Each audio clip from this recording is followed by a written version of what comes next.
Hey everybody, welcome to the live stream. Hope everybody's doing good today. So Wednesday stream, and we're going to do a little bit of turning.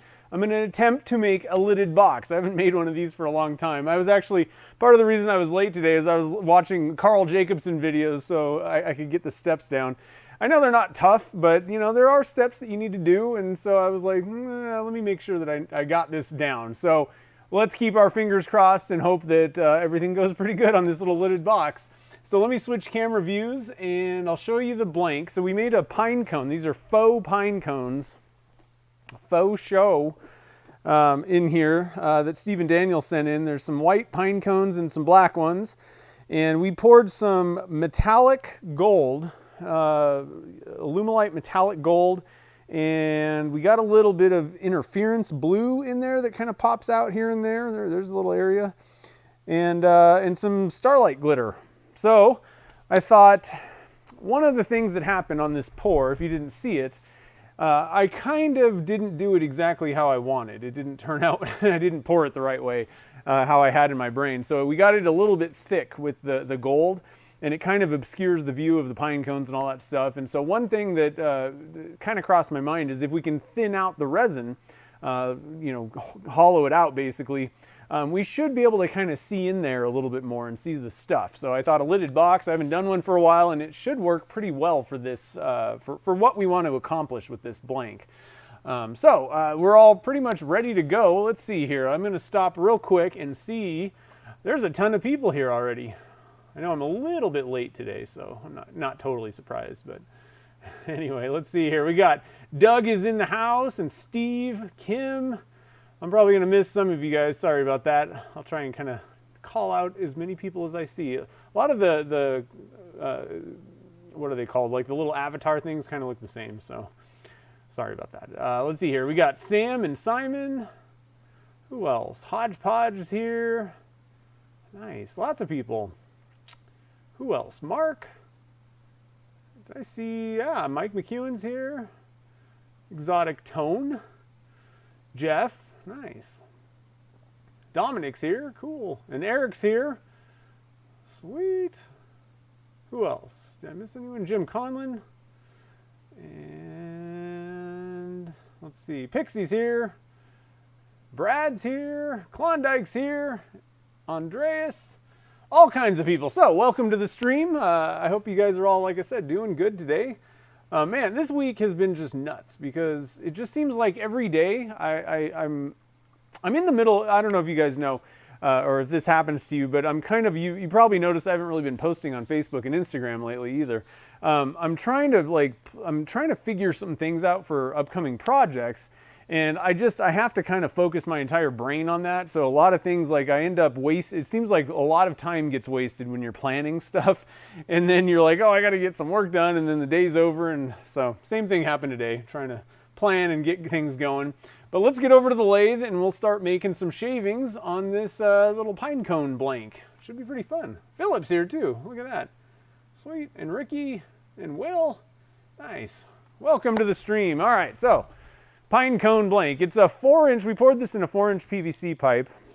I'm not super thrilled about these little tenon things that I glued on. I would have kind of rather, I was lazy, let's just say. I think for something like this, I think I would have rather had a bigger thing. I don't think it's going to be a problem, but I probably would have rather done that. The other way is you can just cut them into the blank, but this blank really isn't very deep, so I don't really want to lose material by making tenons on the blank itself. All right, so we got glasses. Let me get my phone out, and that way I can keep an eye a little bit on the chat. Let's see here. YouTube, my channel. I'm so loving YouTube Premium. I finally bought it. And I do not see commercials anymore. It's so wonderful. The worst is when you have to watch ads on your own channel. When I open it for the chat like this, and an ad plays, and I'm like, ugh, come on. This is my own channel. I'm not even making money on it. They don't give me any ad revenue on. Actually, I think you have to watch the whole ad anyway, but. Ridiculous. That's all I got to say. I'm going to get this dust collector. I'm not super thrilled about this holder, this post thing. This is as high as it goes. It's kind of silly. But anyway, what I found is I think that just having just the 4-inch hole, honestly, is probably the most suction. I've tried putting like I have a huge hood, and that thing doesn't do anything. It may contain a little bit more fine dust in general, but it just doesn't have any suction power. And then I have kind of a smaller cone, and it can work okay. It's not the worst. It's not as bad as the big one. Let me show you guys what I have. So I have this big, gigantic cone. It's pretty much worthless. And then I have kind of a smaller one, and it's okay, but still doesn't do an awesome job. So we're just gonna go with this thing. I think it'll work just fine. So the dust collector might be a little bit loud. I've heard the playback. It's usually not too loud for you guys, but it is kind of loud in here because the dust collector is sitting right behind my lathe. I think it would be smart if I moved this thing, got a bigger hose and just moved it away a little bit. But anyway, all right, so let's get this thing. So it's a little bit off balance, just slightly. I did pretty decent lining these things up, but this one looks super wobbly. But the blank really isn't that bad. But we got to true that up. And I may not do this, you know, don't watch for tips on how to turn a lidded box because I've probably turned like 3 in my life. So the way that I do it may not be the best way or the best way for you. It may not even be right. Whatever. We'll get through it. A little bit high on the tool rest there. Bring that down. That's a little low. There we go. And let's get this thing rolling here. It's a little wobbly. We got a little wobble going on. That's okay. We'll fix that.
So how are we looking?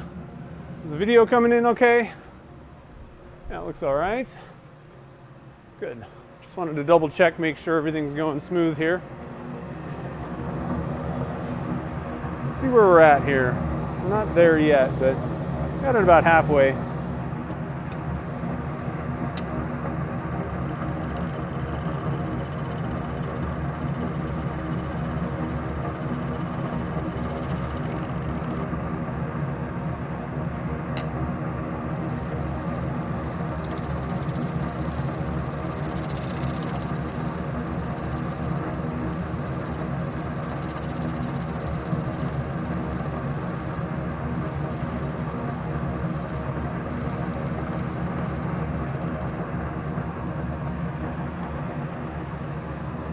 Almost there. We got a little bit of not gotten yet parts.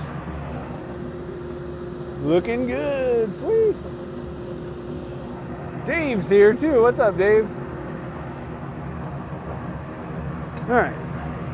So here's the problem: is I have no clue what I want to do with this. I'm thinking maybe kind of a fat middle and then kind of curve it in a little bit on each side. I don't know. That'll make hollowing a little bit more fun. So I don't know, we'll try and do that. We'll see what happens.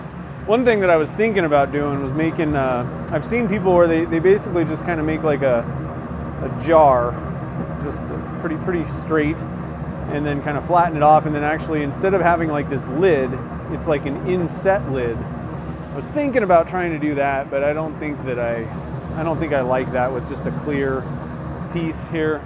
The more I thought about it, I was like, eh. And I just didn't really like that idea.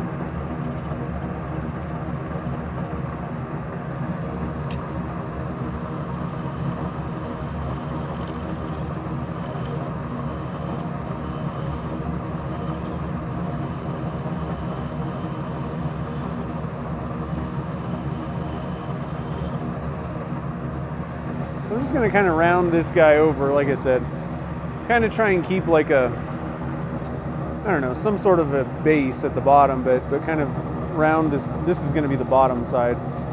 So basically what I'm going to do is I'm going to pretty much shape most of this box first, then cut the lid off, hollow out the base, and then flip it around, or then work on the lid.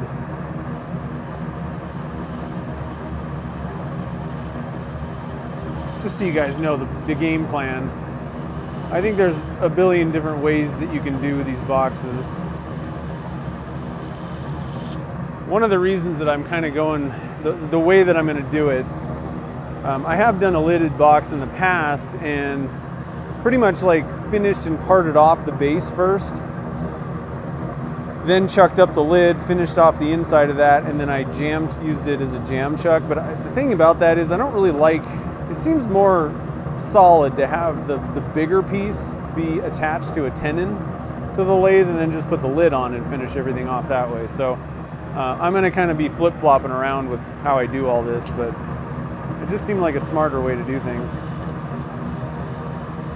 And then I'm going to attempt, hopefully I don't, well, it would probably be easier if I made this just a straight thing. I guess the problem that you run into is what to do about the base, the tenon, which I guess at that point I can just cut that off, part it off, and then might have to do a little bit of hand finishing on that, but I don't know. There's more steps than a lot of the different projects that I do. Bowls are pretty easy because I can usually get away with just having it mounted one way and finish the whole thing. And then if I have to, use coal jaws to kind of finish things off.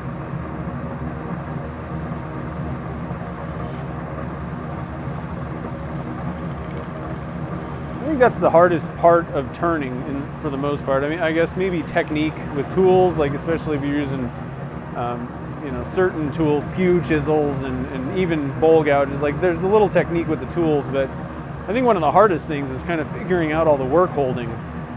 That can be kind of complicated. It's not always just mount it and go.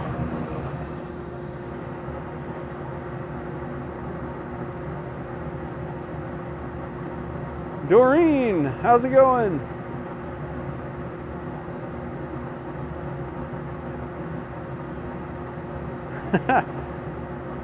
Zack Attack. What's up, Melvin? Do you want me to zoom in?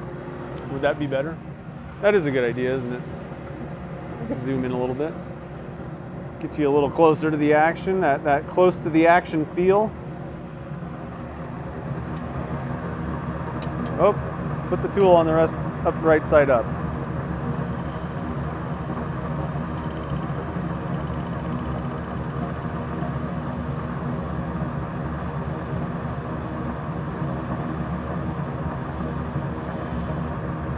You know, I'm kind of working on the bottom side of this thing.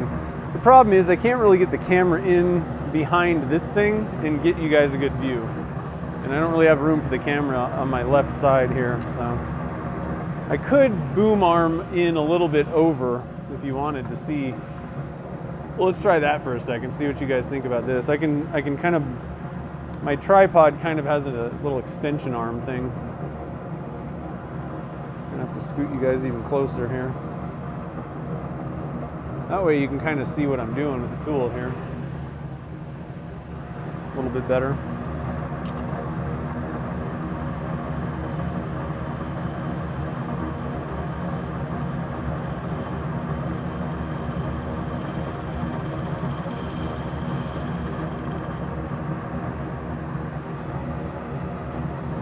just gonna kind of, I don't know what I'm doing yet. I still think I need to take off quite a bit more because I kind of want this middle to be kind of thicker than the top and bottom. So I got a little ways to go here, taking material off.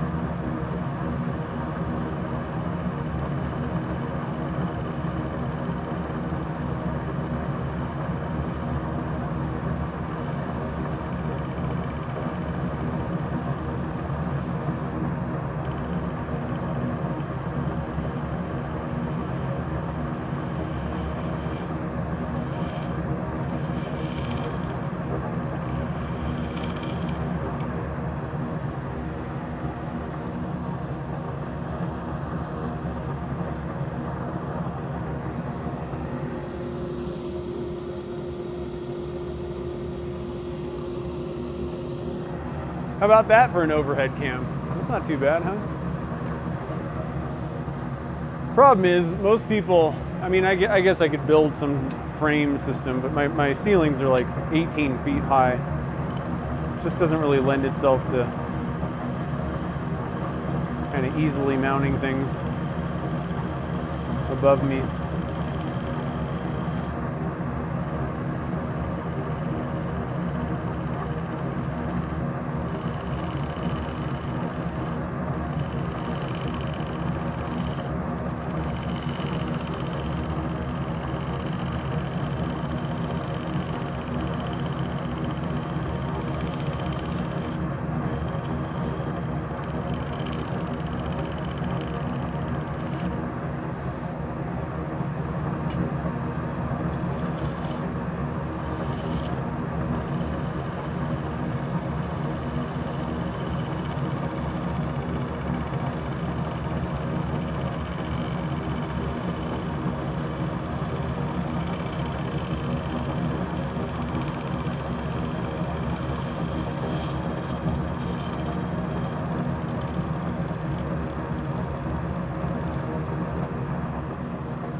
The other nice thing is we can kind of cut into these pine cones a little bit more if I take more material off. It's kind of tough to see, but we are cutting into that. There's a black pine cone right here. So I think I'll start coming in a little bit higher up even than this. Start taking some material off from up here.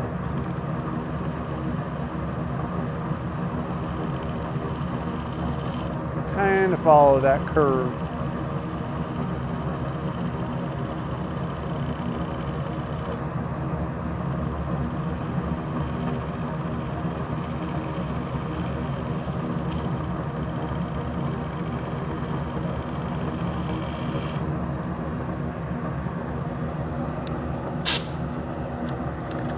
Gotta love the air hose.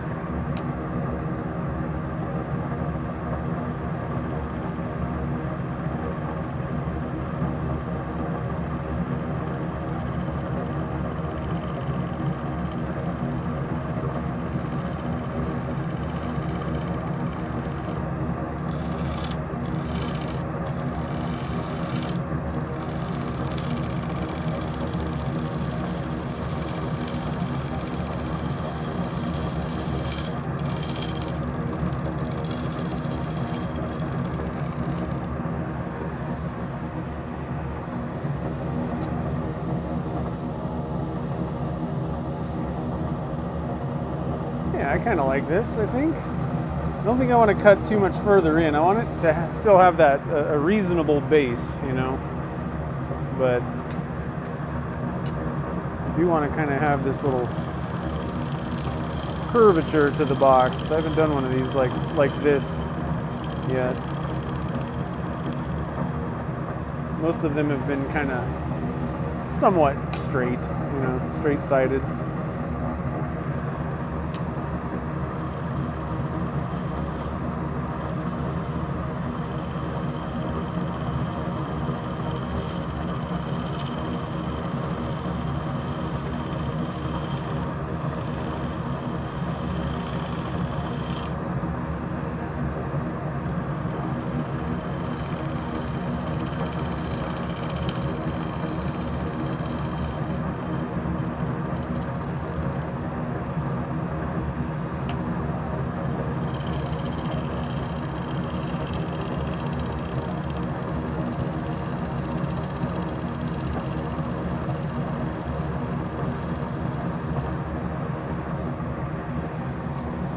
let's see what we're looking like here. Little bumpy, we're okay though. Mostly I'm just hogging material up at this point.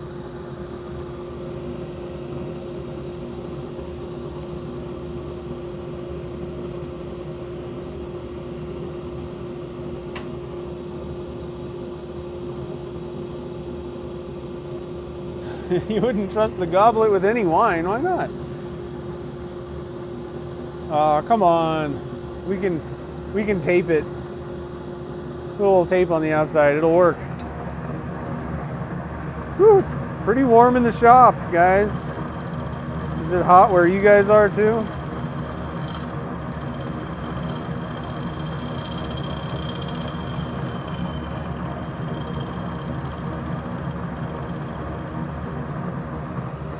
Supposed to warm up this week also.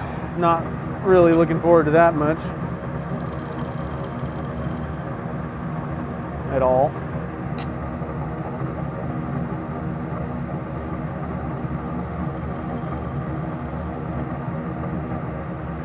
All right, so might need to kind of come in. This is not fully trued up on the sides here.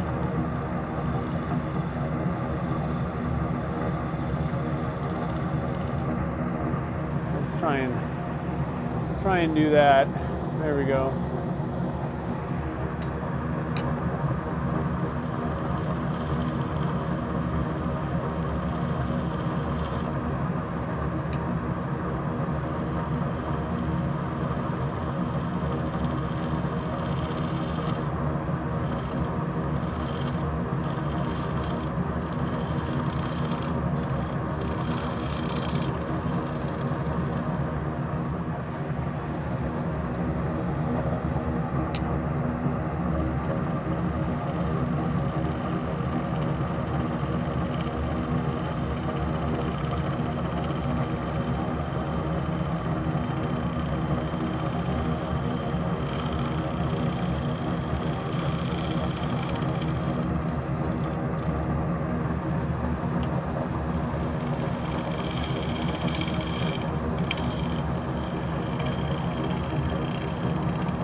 Kind of looking like a cup so far.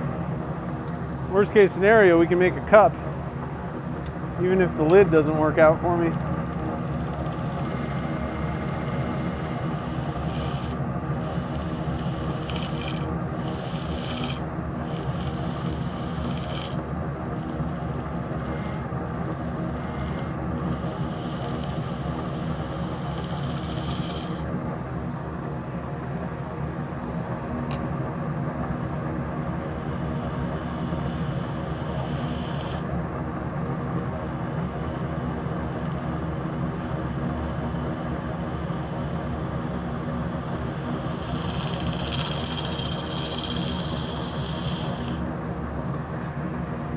I don't know, I'm kind of digging it so far.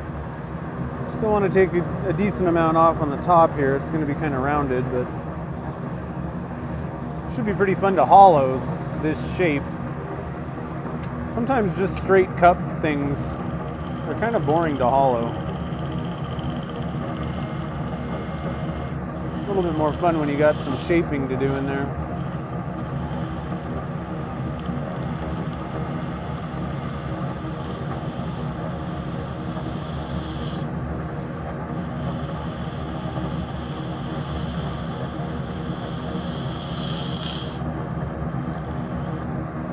I'm definitely not going easy on this in any way. Kind of just hogging material off right now. What do you guys think? That's kind of a neat looking pot. I don't know. Oh, I'm missing some stuff here. Is the resin stream coming right at you? It's like you're right here in the action. Woo!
I'm digging this thing. This is looking pretty cool. Yeah, I bet you'd like to escape the Bay Area. It's stout.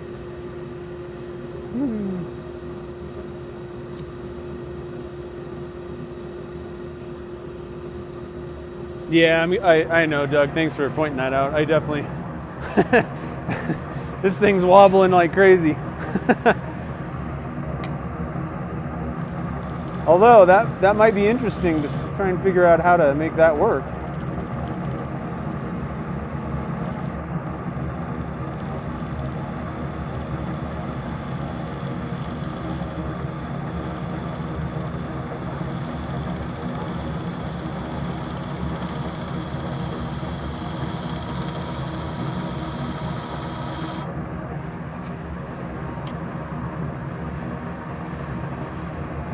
Ooh, it might be kind of cool to leave a little. I kind of like that with that little ridge, that little step. If I got really crazy, I might even put a finial on top of this thing. I'm digging that. Okay, I think we're gonna do that.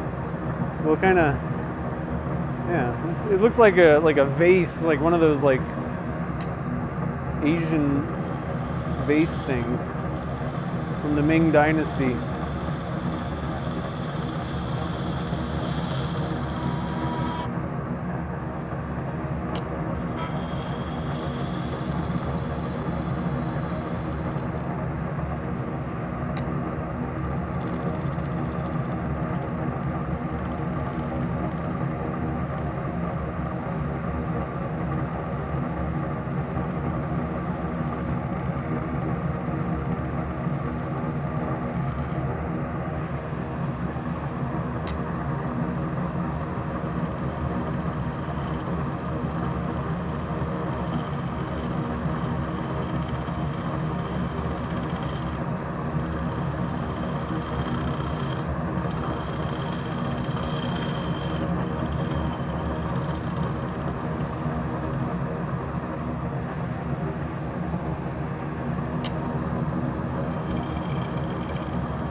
That's a fun little pot.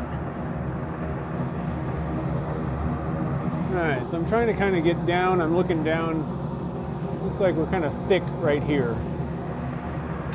So let's take some material off.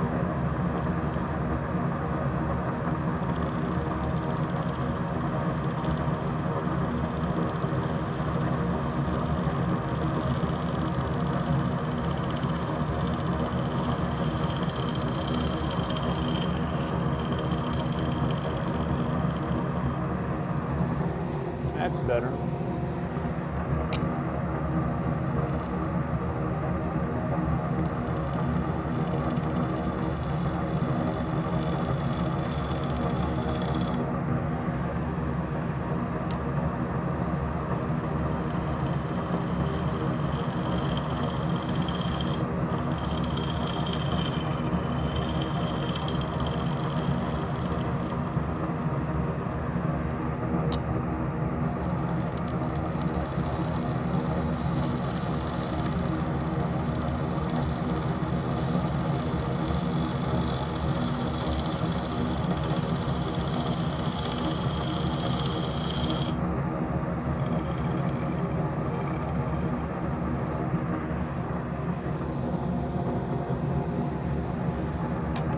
Definitely digging the shape.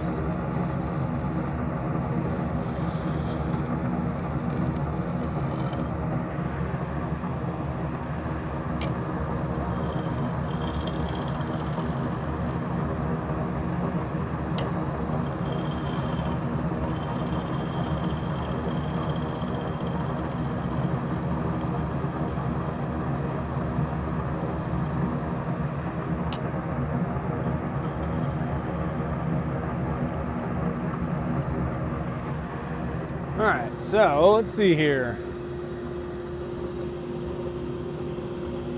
This is the first person to turn the faux pine cones? Sweet, there's one. Look at that. I think this thing's gonna look pretty cool when we're done. Especially once, you know, once we can kind of see in there a little bit more and all that kind of craziness. Should be pretty cool.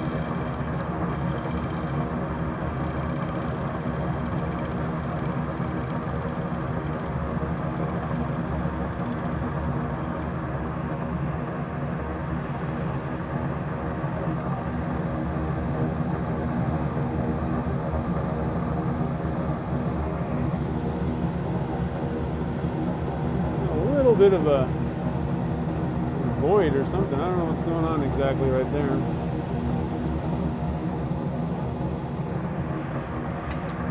See if I can get rid of that, or I might have to kind of fill that with CA. Lock it down a little bit more.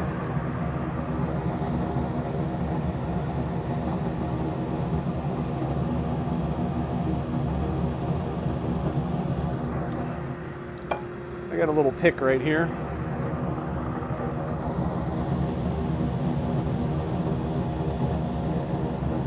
Huh. Oh, yeah. You know what this is? This is a little bit of silicone mold. Steven, that was silicone from your mold. I had a feeling these pine cones weren't easy to demold.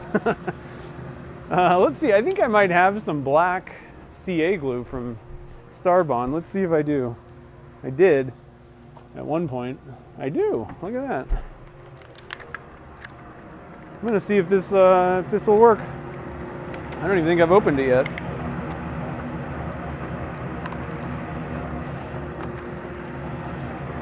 Look at this. Let's give it a shot. I always see people fill in like knot holes and stuff in wood. I hadn't found a particularly stellar use for it yet, but this will be perfect. And they give you some little tips with it, so we can hopefully kind of get it down in that hole. Let's see, I might need to cut the tip here. Yeah, helps to open the glue bottle.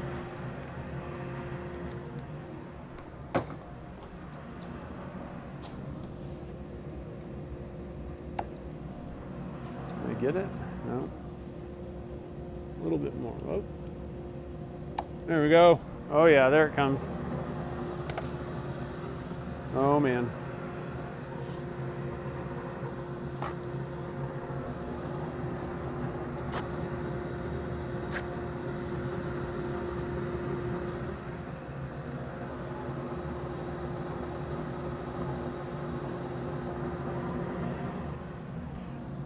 Okay, so this tip back on. I got it open now, so let's add a little bit of this CA glue. I'm going to turn the light on, so hopefully it's probably going to blow you guys out a little bit, but you can. Well, no, it's not bad. The camera's taking care of it.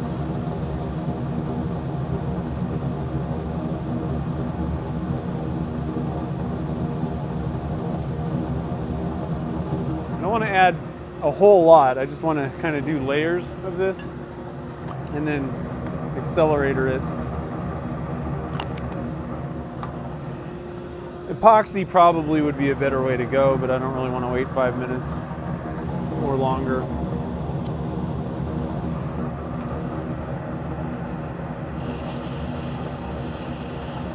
Just spraying this down to kind of dissipate some of that accelerator.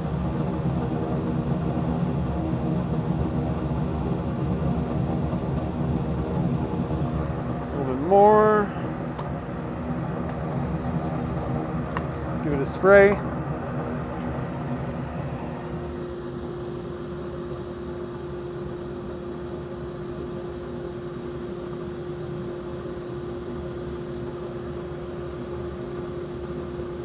Harry Pottery. Oh man, you guys.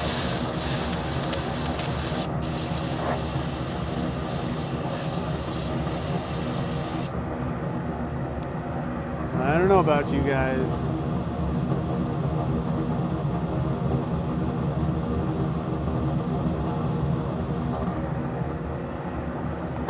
Just a little bit more. I don't know what the like cure time is on this. I don't know if there's instructions in the box either. I don't think so.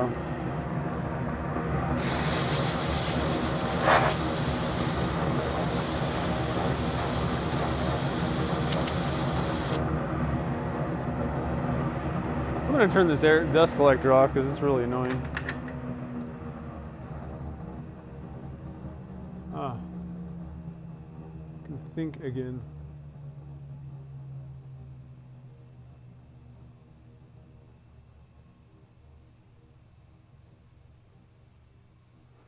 I think we're getting closer here, guys. I don't know. I think this might have been a little deeper than I thought. I recommend, you know, I'm trying to kind of hurry this along, but I would recommend going with 5-minute epoxy for something like this. I think it'll work a little bit better. You could even go with, you know, whatever resin you use, Alumilite or whatever. But those are gonna, you know, take a little bit longer for you to, before you can start turning it again. But I think that'll be a more structurally sound way of filling a crack like this. I think the CA will work. The nice thing about this is it's pretty fast, but you really need to kind of just add a ton of layers of it.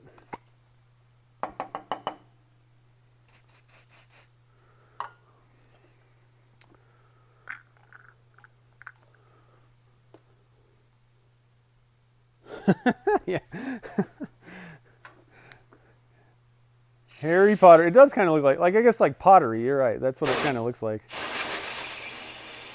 Harry Potter. You know, it's funny. Scott Grove did send some hair out, so I probably have some in a bag somewhere. I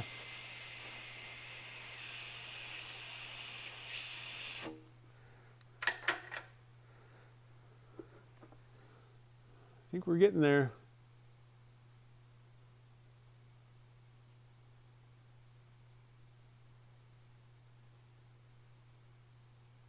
To the surface, it looks like, woo-wee.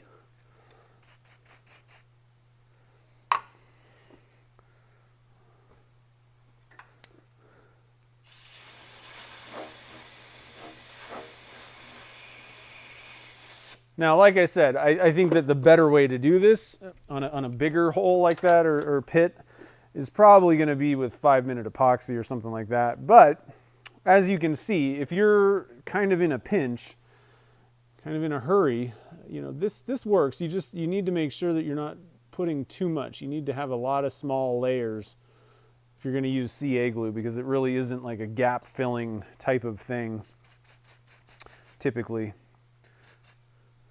Now, I don't know if this black, I've never used this before. This may be a little bit softer possibly than just a typical CA glue that they have. I don't know. I don't think it's going to really make any difference in this case, but you know, we'll just have to kind of see.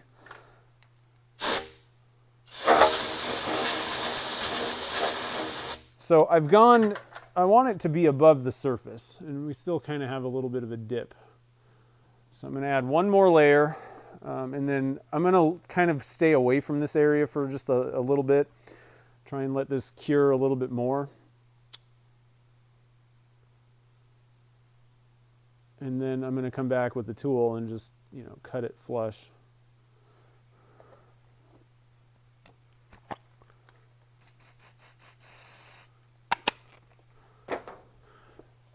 Another reason for that is, you know, the accelerator's kind of hitting the top surface, but it's not necessarily, you know, it's not like it's penetrating all the way through, you know, whatever you just laid down. That's another reason why, if you're trying to do this quickly, you really can't get away with using accelerator on a large, you know, like a deep mass of CA glue. It's really going to just kick the top surface, and then on the inside it still may be kind of gooey, which, like, even at this point, you know, some of the stuff on the inside might be on this one. That's why you want to kind of do a lot of really thin layers. That way that accelerator is going to cure most of that. What can end up happening is the minute that you start turning this and you know, turn down into that, you may expose, liquid CA glue. So just kind of be aware of that. There, unless you let it sit for like half an hour, depends on the formula of CA glue, but just kind of be aware of that. Definitely do not start taking, obviously you shouldn't do this anyway, but don't start taking cuts without your safety glasses on, because it may fling CA glue in your eye. So, you always want to have your safety glasses on, but just kind of be aware of that. All right. So like I said, I'm gonna just try and kind of smooth this out. It's pretty bumpy and ragged right now. Try and do a little bit of smoothing, and then I think I'm gonna bring this in a little bit further. Let me turn that off. I'm gonna bring you guys down a little bit, or maybe like right in front of this. I'm not sure how well my tripod legs. I got the camera plugged in, and this isn't working so hot. There we go. Sorta. I'm gonna try and kind of get you guys a straight-on view of that front lid thing, front edge that I'm kind of trying to make. It's kind of a neat looking thing. I think it's a little bit wide, still a little bit wide diameter right now. So I think I'm going to try and kind of bring this little lip in just a little bit more, maybe like 1/4 inch more or so. Maybe about halfway to the distance to this tenon. And as Doug pointed out, I need to true this back up and get it ready. But I think we'll be good. And actually, I think what I might do is actually hack most of this off. I really don't need a really extended tenon, I don't think, for any reason. I'd rather actually have it gripping pretty close to the piece here. So we'll be good. Let's get you guys kind of situated back here. I'm gonna zoom out a little bit. And we'll go with this view. Yeah, I know. I have gotten CA glue all over me. Actually, a lot of times what ends up happening is for some reason it just seems like it's over here where I fill stuff, and I'm kind of standing a little bit further away. And so I get it on my tool rest a lot, and on the banjo, sometimes on the lathe bed. So it's better not to rush things. I mean, there's almost, I can't even think of one instance in wood turning and even resin casting or any of that stuff where someone's gonna say, it's a really good idea to hurry and rush this part, but this is another one of those. Man, this thing's gonna look really cool, I think.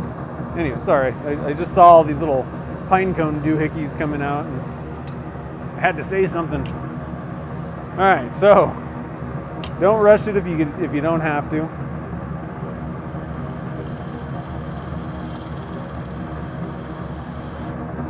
I think I'm going to have to just use a parting tool on that to kind of take it down. I think that's the better way to go. Where's my parting tool? Ah, I didn't put it away. Shame on me. All right, so I need more light. This has been kind of a problem of mine. The last few things that I've turned. I need to get a light over here so I can kind of see what's going on. And I think this camera I tend to not turn on that really bright one because it kind of just blows the camera out, but I think that this ought to be good. The camera does a decent job of kind of, yeah, that's okay. I mean, I like turning with the force and all, but it sure is a lot easier if you're not doing it that way. So I'm just gonna come in here and just kind of take some material off quickly on that little dealy bobber, and then come back and kind of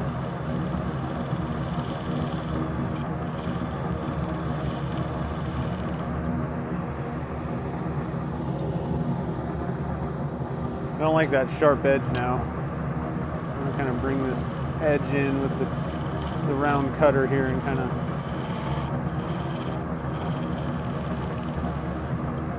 trying to do as much of the shaping as possible right now, so I don't have to do that later. And so I can get all of this kind of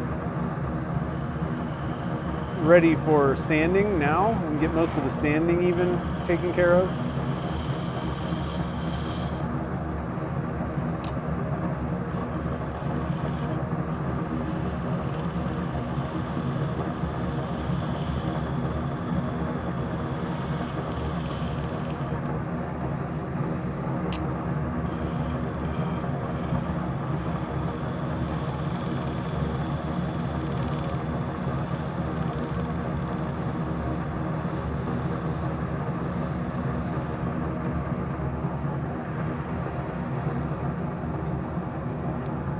We're just about there now.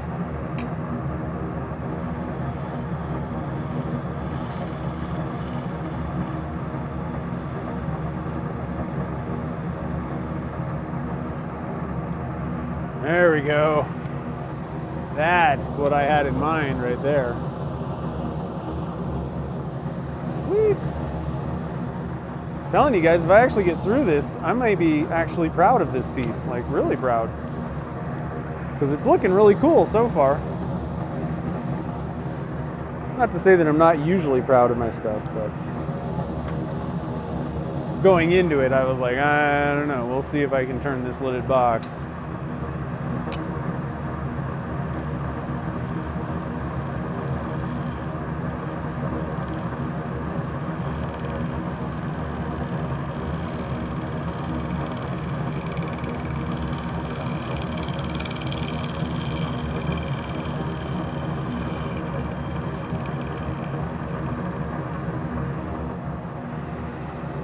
All right, so let's see what we're looking like down here.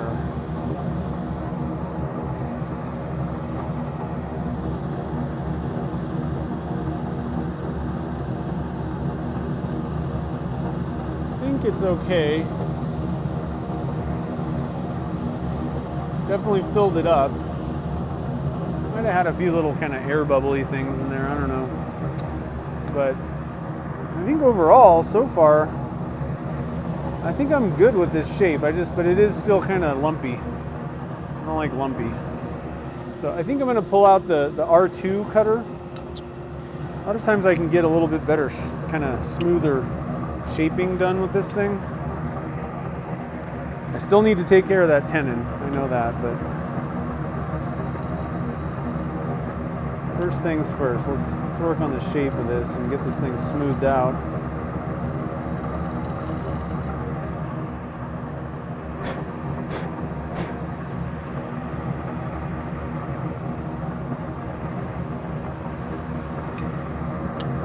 The smoother you can get it off the tool, the less sanding you have to do.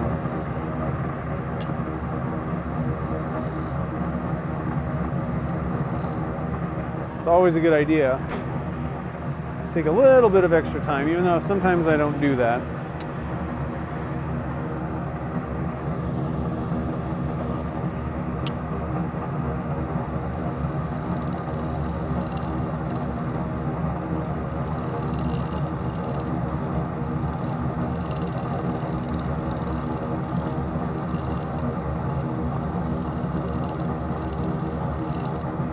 Kind of an awkward position. You're actually kind of better off if you can do it left-handed. This is a much easier way to get in on this side. Just to switch your hand hold position. It's not that hard. It's kind of awkward. So let me. Not that I'm a master turner or anything, but I'll just kind of. Some people may not even think about doing that because it is kind of an awkward feel. Let's see if I can get far enough back here to show you what I'm doing.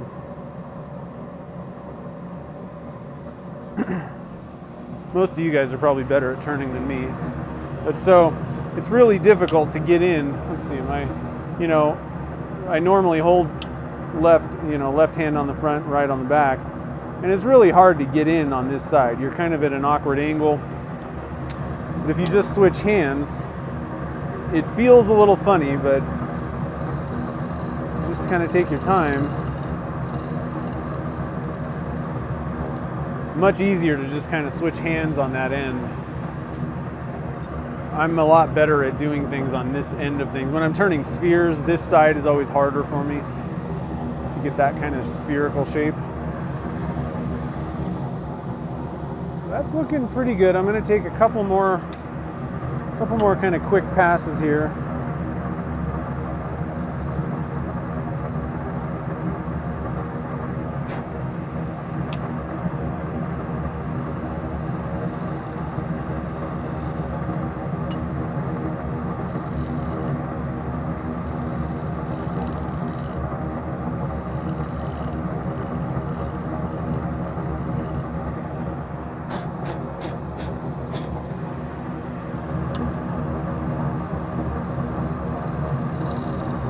I think one of the hard things is getting this action to be smooth with the opposite hands. That's tough, because like what I'm trying to do is smooth this out, and it's hard enough just making the tool move in any direction with the opposite hands, but whatever you can do, the best you can do, you know. And if you're trying to get just that final pass, you know, it may be worth trying to kind of come in here with your normal, the way you hold it, and just kind of lightly hit it. But it's really an awkward position to be standing in. Doing, you know, the problem is you get to a point where the chuck's spinning, your hand's right there. Better off if you can just kind of get a little bit of practice doing it the opposite hand.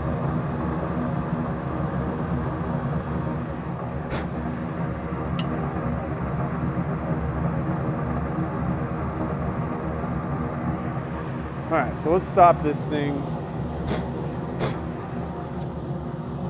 Feeling pretty good. It's still not the most amazing surface. I'm gonna have to sand, probably start about 180. I'm gonna try and come in here with this tool and just kind of get a little bit of this. There are a few ridges.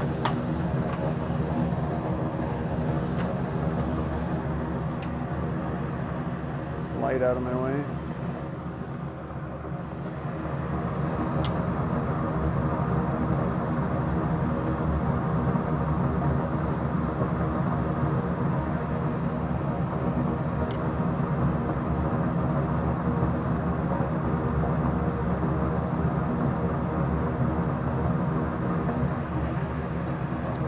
All right, so let's take care of this tenon on the end here.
So it's running true again.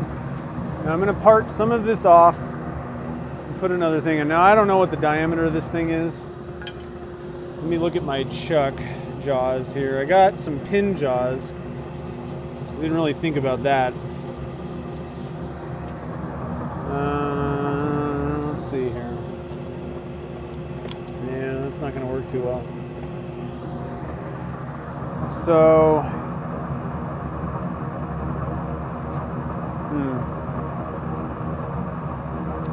I should have mounted a bigger piece of wood on there. This is going to be close, I think, on the jaws. Not sure what the small jaws are on the Easy Wood chuck. I think it's like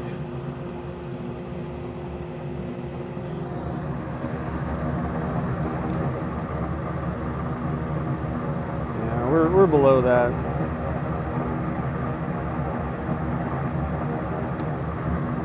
We're well below that. All right, so it's kind of a bummer. I think what I might have to do here is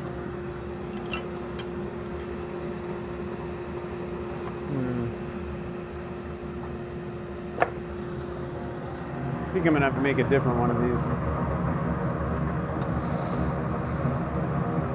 I'm gonna part this thing completely off because it's useless to me.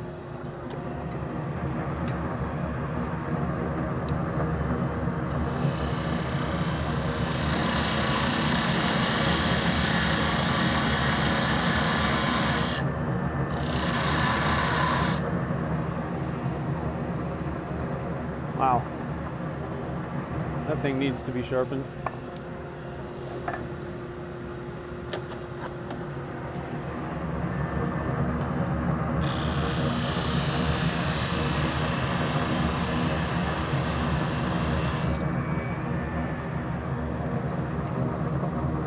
And we're going to try a little bit of trickery to quickly put a new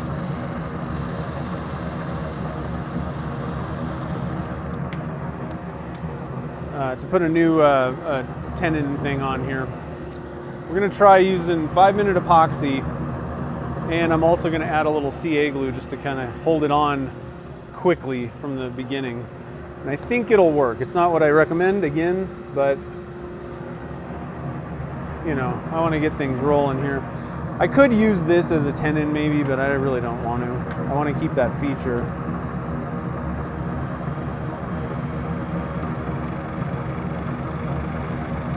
So I'm going to square this up.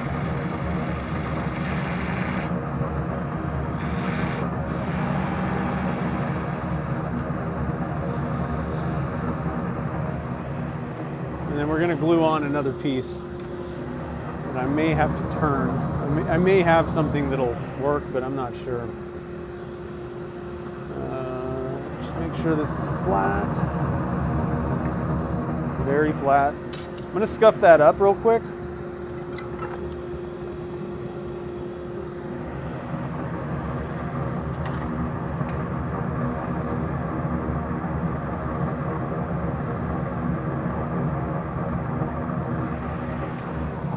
Okay. Let me go see if I can find a piece of wood or something that will work as a tenon.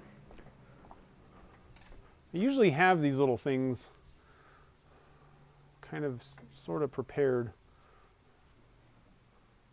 but I didn't today.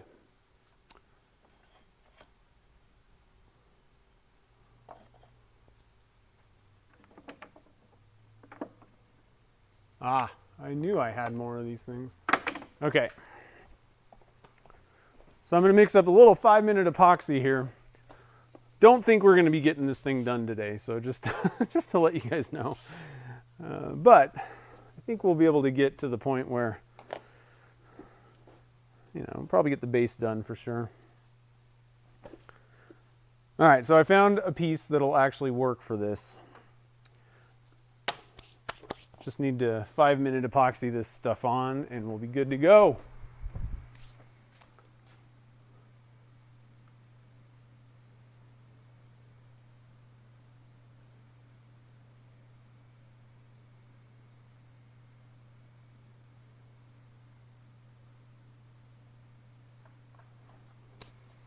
Sorry about that. I was just checking the chat, making sure I'm not missing anything. Okay, so we got our 5-minute epoxy, and I'm going to add a little bit of CA glue just to kind of give it a little quick stick. That's another good trick just for woodworking stuff. If you're gluing things together with wood glue, add a little bit of CA glue in there, and it'll act like a clamp. So I'm hoping that this will work with this scenario. I haven't done it with 5-minute epoxy, but I don't see why it wouldn't work. About the same with that too.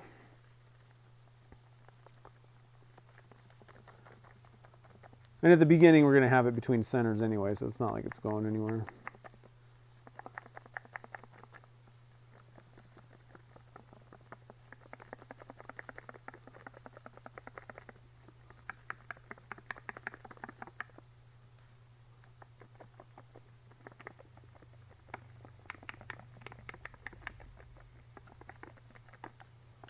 All right. Hopefully this thing's flat. Yep. I got lucky. All right, so I'm just going to spread some glue on this guy. It's a piece of ash that I had. Usually try to kind of make a few of these little dowel things specifically for, you know, glue blocks. Kind of leave them somewhere. Oh, I just got that all over the place.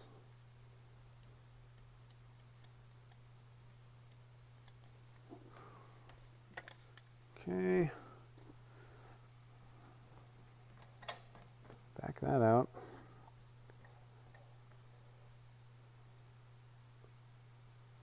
I'm just going to kind of eyeball this thing.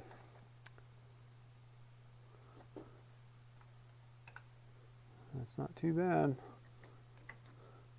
Okay, so I didn't do the CA thing. It'll be ready to go in 5 minutes.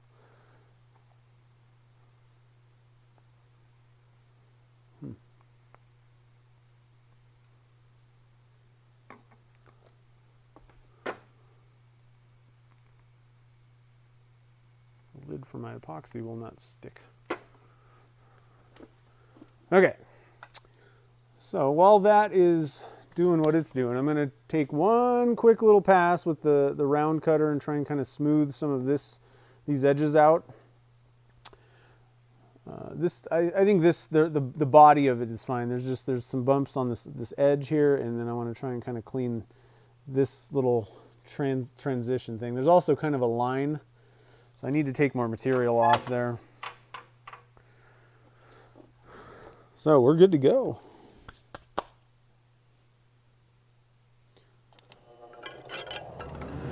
Back in the game, guys. We're back in the game.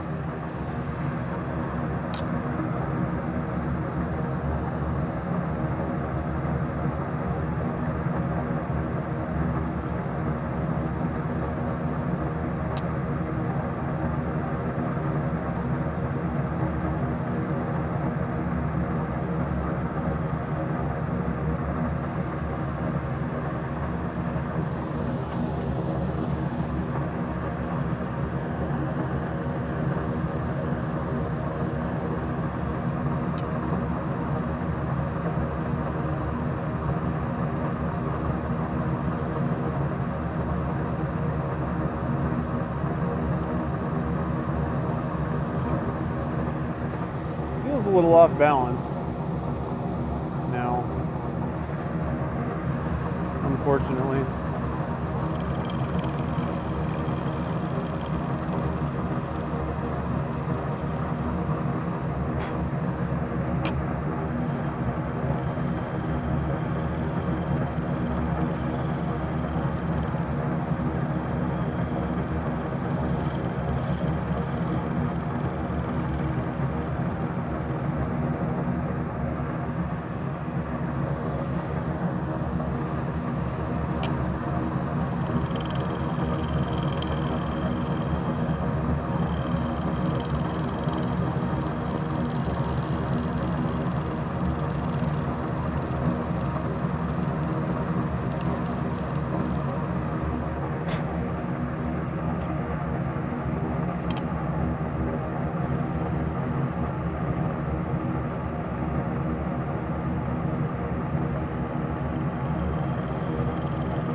I got a little epoxy on my tool rest there.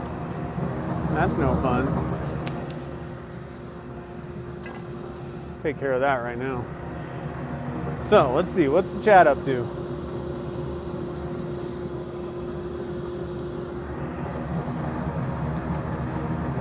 Resin brands?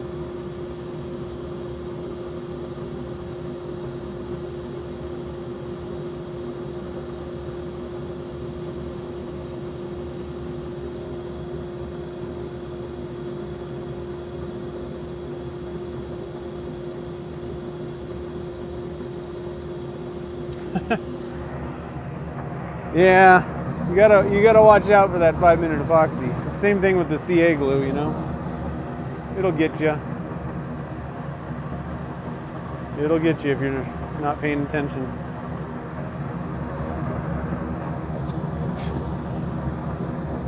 So I think we have this thing trued back up at this point. I'm gonna pull out the R2 again real quick and just kind of try and smooth that out. I was taking pretty decent cuts though. So I don't have a lot of work to do, but it is a little bit rougher than I would like it right now.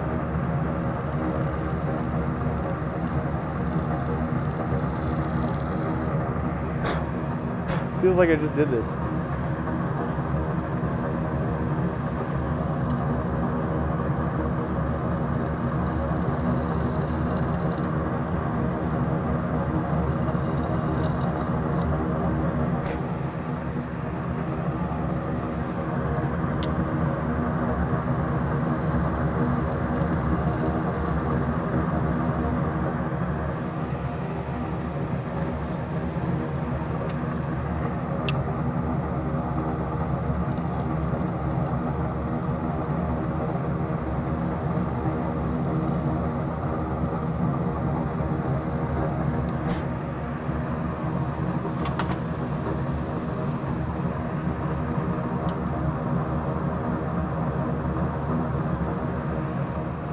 All right, we're back in the game. So I'm gonna start sanding this guy on the outside here.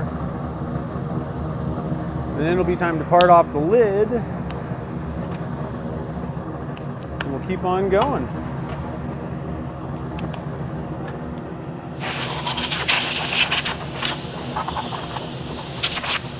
So as long as I don't screw it up at this point, it's looking pretty good. I'll get you guys a kind of straight on view here. One of the nice things is also the pine cones are made out of Alumilite, so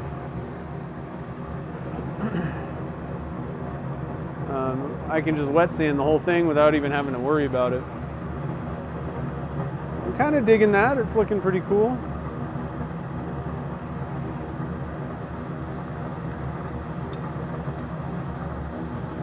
I think it's going to be even cooler when we can kind of thin out. I don't think I'm going to make it super thin, but once we kind of thin it out by hollowing a lot of that stuff in the middle, I think it's going to kind of open up a little bit more of what we can see inside there with the pine cones and all that.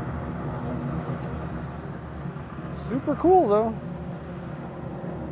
I don't know, these lidded boxes, they can be fun.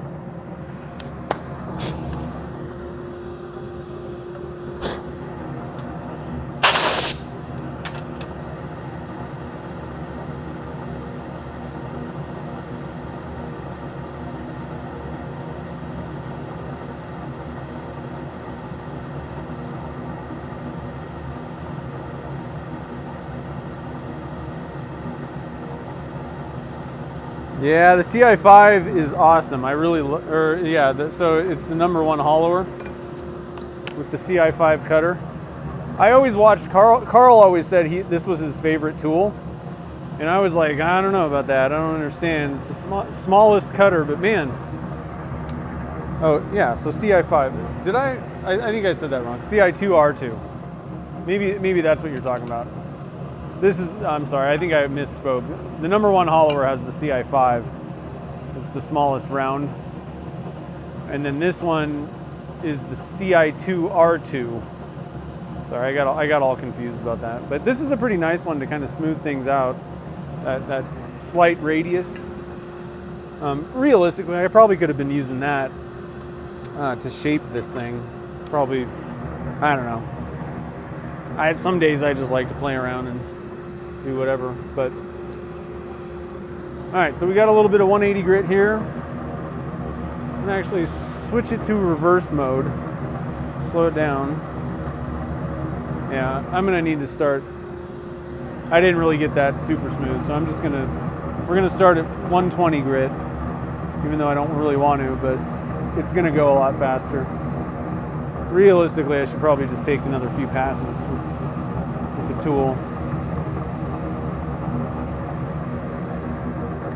All right, I talked myself into it. Let's just try and clean this up a little bit. I'm also I didn't have the speed going very high, so that can kind of help if you're trying to smooth things out. Sometimes that'll help a little bit. That might be a little too fast.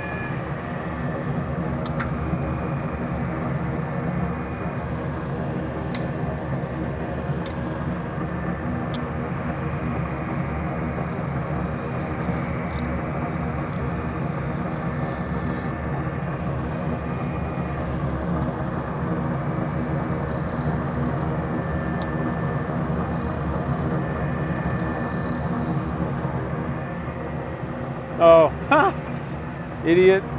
It's going in reverse. I was like, this isn't cutting very well. Yeah.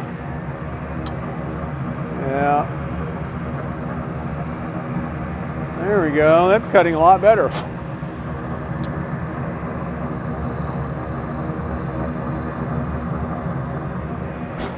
That's like double negative rake. Turn the lathe on backwards. All right, so let's see where we're at here. That feels a lot smoother right now.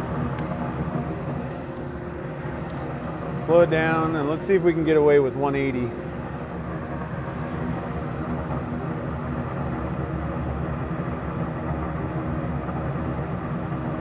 Actually, you know what I should do is try the inertia sander. I haven't done one on the outside. I kind of liked using the inertia sander on that big bowl. So let's try that. So I got this thing from I bought it from Woodturner's Wonders. They got like every contraption that a wood turner would want. Let's see here. Do I have a 180 grit?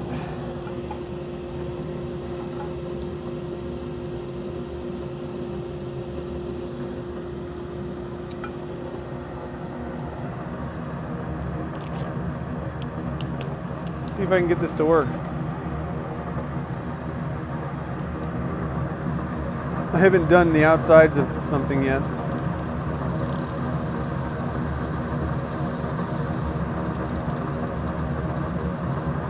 You gotta get like the right, you gotta figure out the right like angle, and I kind of need to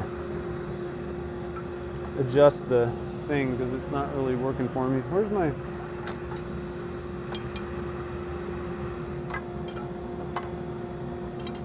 I always lose the Allen wrenches.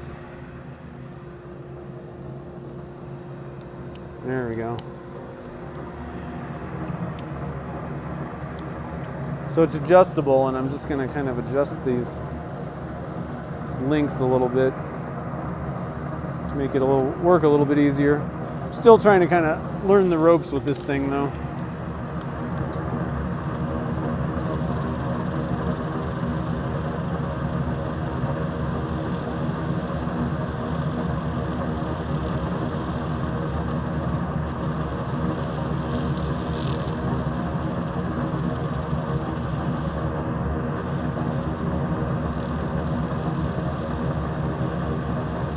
I think the thing that I like about this is the way they work. You really can't press super hard, so it kind of, on resin, I think it actually is not a bad deal, you know, in that sense. But it does take a little bit of kind of practice to figure out, you know, where you need to be holding it.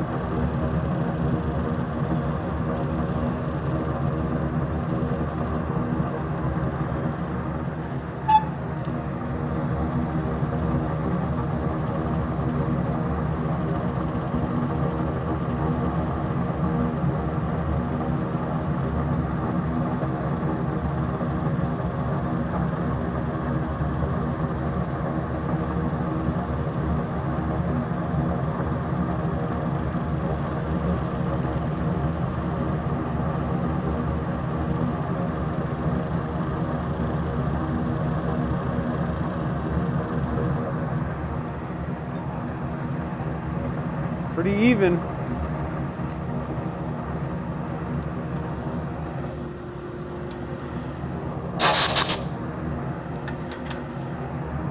I don't know if I can get this side very well with this. I think I'm going to end up just kind of marring that other part of it, but I'll get as much as I can here. Yeah, I think I'll be better off doing it by hand up there. Not bad though. You know, I was afraid they'd be really gimmicky, these things, and not really work, but I do think that it does kind of, it forces you to not press hard, because I think that's one thing that a lot of us do, is kind of press a little too hard when we're sanding. And it does work pretty evenly. But I think it works best on kind of a large, flat surface, you know, bowls, stuff like that. So I think where you're going to really get the most bang for your buck.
Corners are always the hardest part to sand.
All right, I think I've got it up to 180 grit here at this point. So let's see here. You guys are having talks about resins. Yeah, I've tried a few. I actually haven't ever tried Total Boat, but Alumilite Clear Slow Set does everything that I want for the most part, for like 85 to 90% of what I do. So, and I've been using it for like 8 years, Alumilite Clear. So I always kind of reach for that. That's my go-to. Much easier to just kind of stick with what you like. But one of the big reasons I like Alumilite is the timing. I don't like things that have a super long working time. Got a little epoxy all over the bed of my lathe here. I'm gonna try and clean that off right now. I didn't really think about the stuff on the outside there. So just take a little acetone, and that'll clean that right up. And then I want to come back. I treat this with my bedways with what is it called? Bow shield.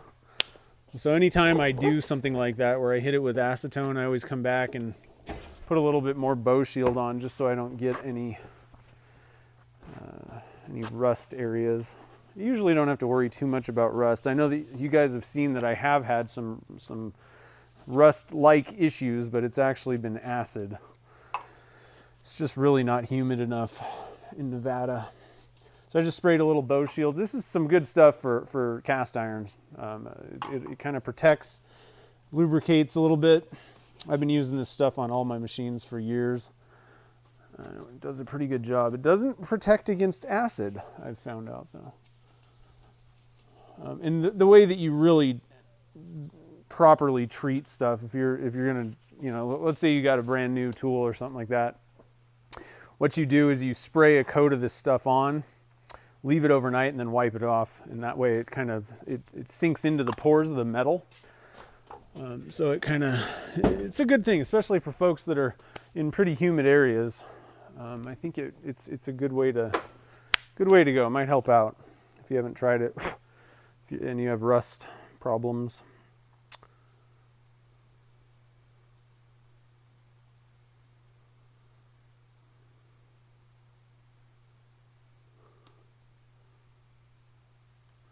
Okay, let's see here. So I just wanted to kind of dry sand to get everything, smoothed out, and obviously the outside of this thing's looking fabulous now.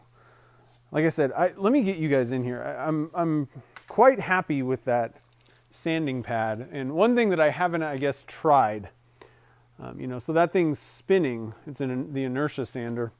One thing that I might actually try is just taking a pad and going on the outside and just kind of see how that does, if there's any difference. I think that, and this is my problem only, I just think that, using 2 fingers, 3 fingers, you can kind of press, you're pressing in different weird spots, whereas this is kind of distributing the pressure evenly, and it seems like not a bad way to go with these pads at least, but I really like how smooth and even the sanding is with the inertia sander. So hopefully you guys can kind of see that. Let me zoom in a little bit more. Oh, wiggle, wiggle. I mean, nice and even. There's absolutely no tool marks that I can see anyway. Kind of a random pattern too. And that's kind of opposed to, compare that to what I did on the top there. It's all kind of funky looking. And it's because you really just can't get super even pressure. So let me try one thing real quick before we move on. I'm going to try using the pad. Another problem that I have with this is it's kind of hanging off the edge, but let me see if I can get any kind of smoother.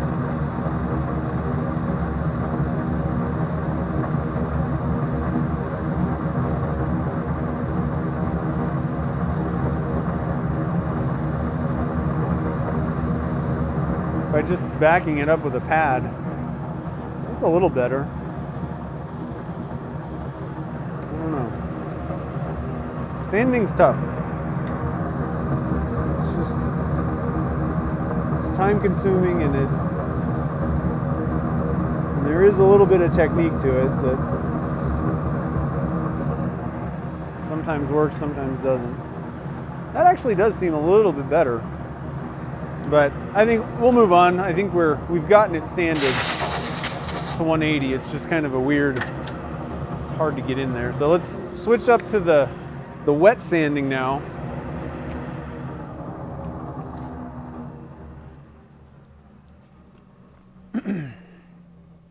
Oh, zoom out, zoom out.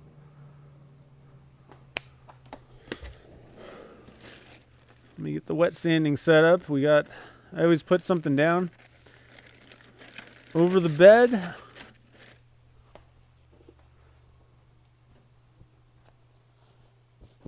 Keep any water off of there, and then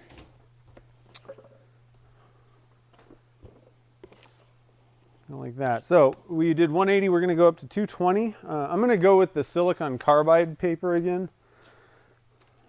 I really think that stuff actually, I don't know. It seemed like I was getting really good results with the wet dry paper. Sometimes it's really difficult, I've found, to test, you know, sandpaper, like sanding stuff, because like it kind of depends. Did you do a good job? Did you, you know, we're using the different things, were you kind of doing the same work? It's kind of a tough thing to, I've sanded a lot of things, and I'm still trying to kind of figure out the way to get to the finish the fastest with this stuff.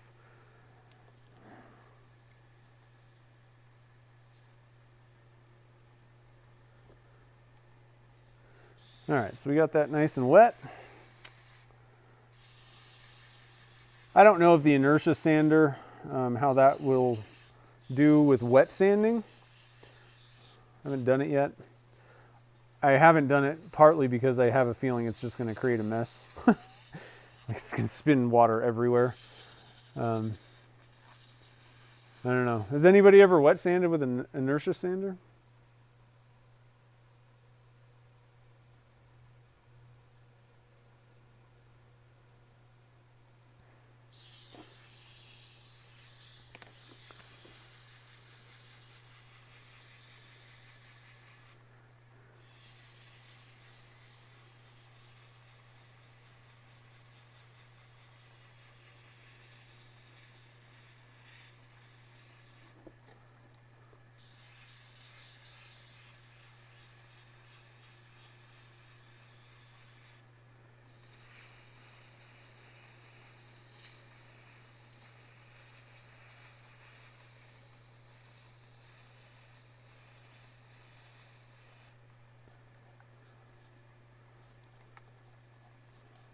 Yeah, I know. Cars are almost easier than resin. Just hit it with the DA, maybe a hand block, but most of the stuff that you're sanding is kind of bigger panels.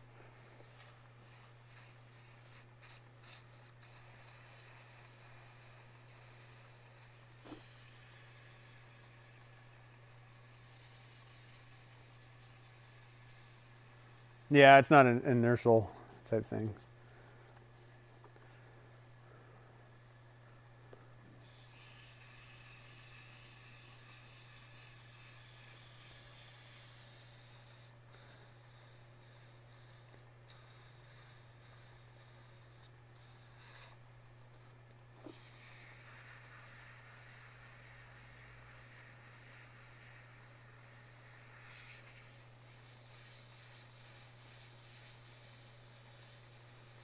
I think I'll give the inertia sander a whirl with the 400 grit.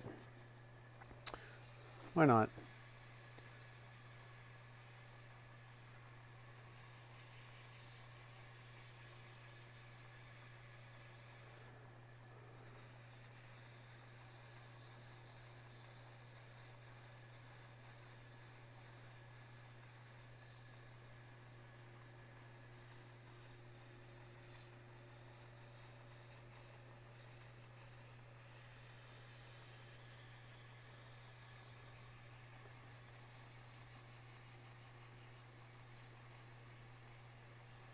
All right, let's see how I've done.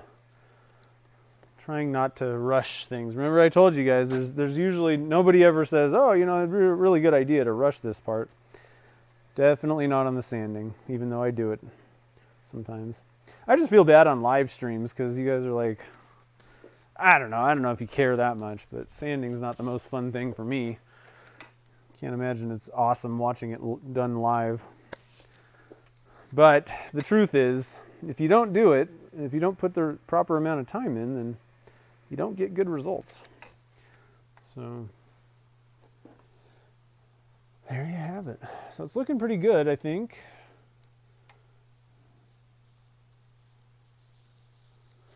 Let's see if this inertia sander thing is going to be nothing but a giant mess or a good way to go for wet sanding. So let's see, where's my pad? We'll get so we just did 220, 240, 220. Let's do a 400 pad here. We'll do it wet. I don't have like silicon carbide, you know, that stuff. All I have is just regular sheets of that. So let's give it a shot. I'm going to spin it back to forward. Probably going to need to move my water thing. I'm going to get the blank wet real quick here. We'll give it a shot, see what happens. I don't know. Like I said, I really do think that, you know, I like the inertia sander if you got a big enough piece, big enough area to use it on. I think it's not a bad way to go, at least for me. See, you're kind of, well, it's not that bad. It is kind of whipping it around. But if it works better, then I don't know. Gotta find the sweet spot real quick.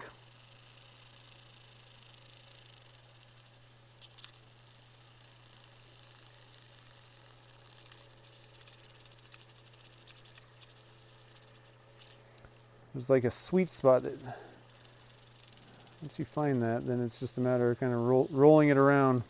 The water is kind of acting as a lubricant though, and I think that this thing kind of depends on friction, you know, to make the inertia happen.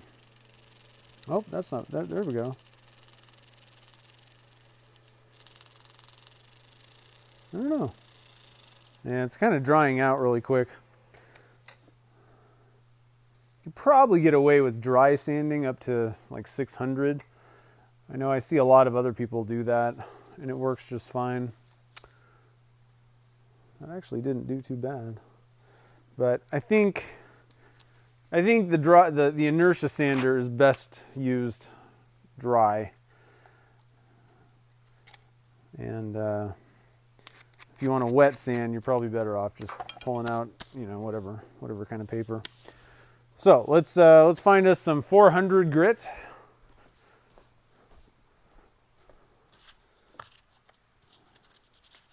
There's some. Rip me off a little piece here. Bring my cup back. Go back to reverse.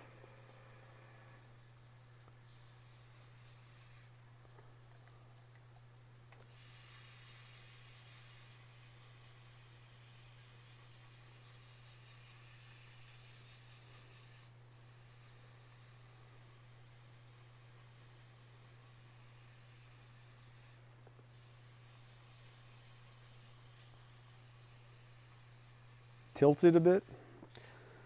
Yeah. I had it tilted a little bit. Just couldn't get it to track.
Okay, so let's see what we're doing here.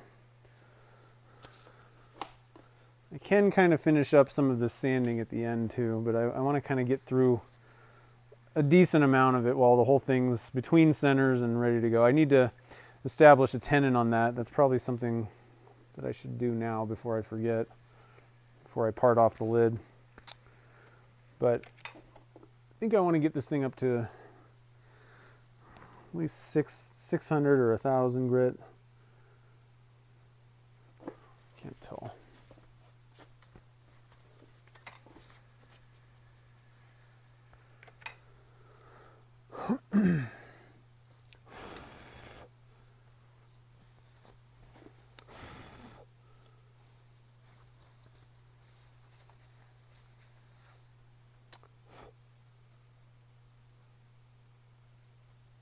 All right, I think that's looking pretty good. So let's move up to 600. I'll try not to forget to get the tenon on that other end also.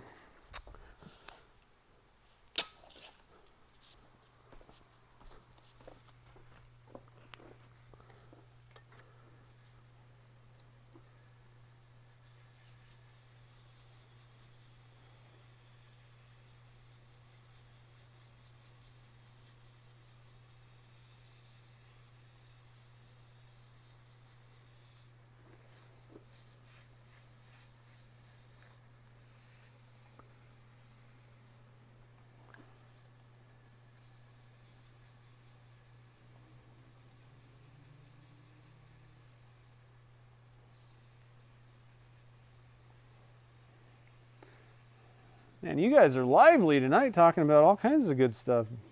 Lathes and chucks and I don't know what else. Good times, good times.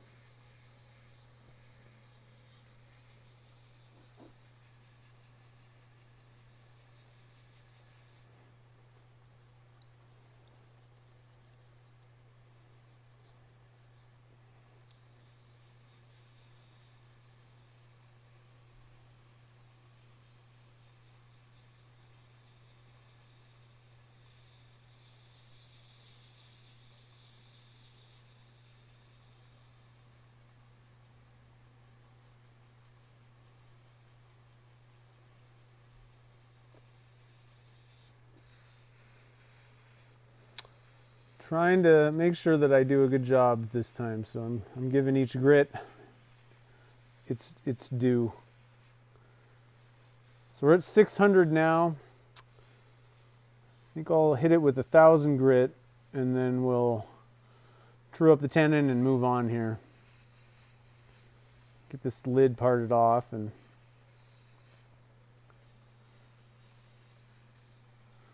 see where we're at. Man, it's hot in here. Whew.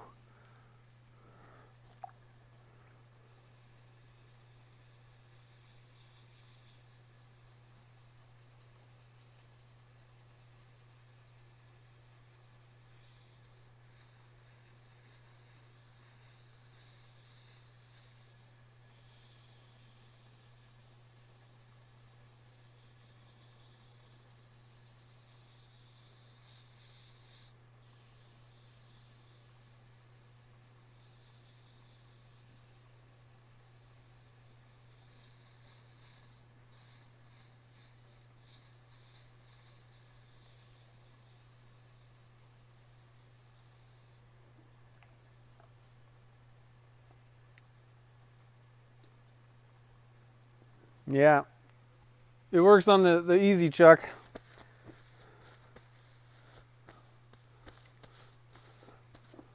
I love the easy chuck because it's so easy.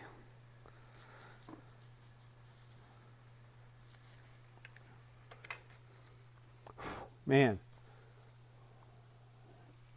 I'll tell you what, guys. When I was pouring the blank, I had reservations. We pulled it out, and I was like, well, could have been worse. You know, wasn't sure. And I got to be honest. I think the shape of this is really gonna make this thing look cool. Let me get you guys in front of this thing. I don't know. I'm thinking this thing's gonna turn out cool as long as I can get through this and not screw up any of the steps. I can just picture that. It's like, it kind of looks elegant, especially with the shaping. And the gold kind of stuff. I don't know. I'm digging it. So we're at 600. I'm going to hit it with some 1000 grit. And then we'll move on. And then we'll get things rolling here. Do some work.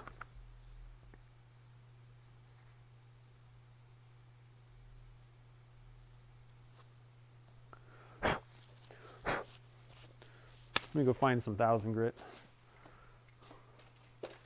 That'll help. 1000.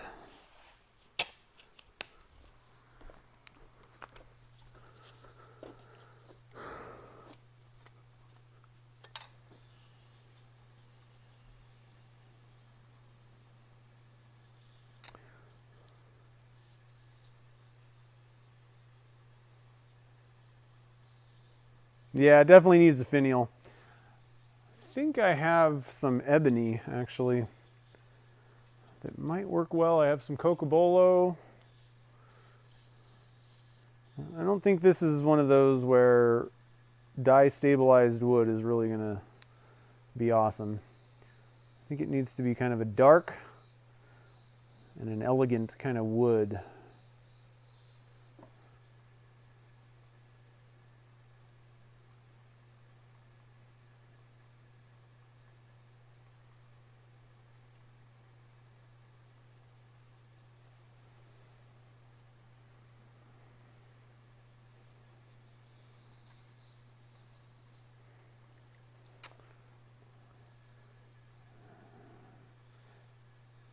Pinecone pen blank finial. Now the problem is even stabilized pine cones, trying to make something that skinny, and it's probably going to kind of crumble apart. Pine cones just don't have enough substantialness to them, even stabilized, unless you can get like the center of it, but like the leaves and stuff, it's going to kind of crumble most likely when you start trying to get in there. And I'm not very handy with a detail gouge really or anything, so scraping that probably not going to be good.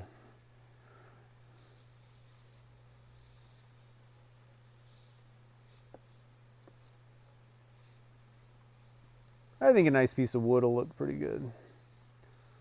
That'll be something new for me. I usually don't just make something out of wood anymore.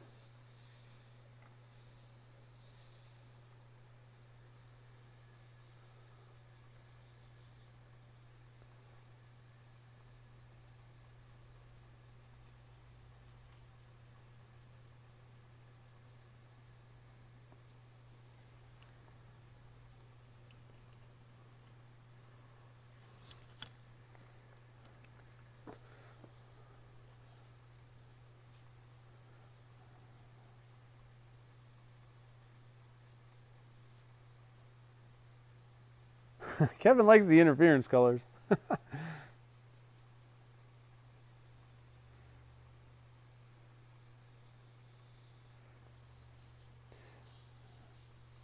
So Z-Mash, I have a list of stuff on my website somewhere. But I also have a list in my beginner's guide to resin casting that's also available on my website. That's what I would recommend. I can't really give you a full list of stuff right now.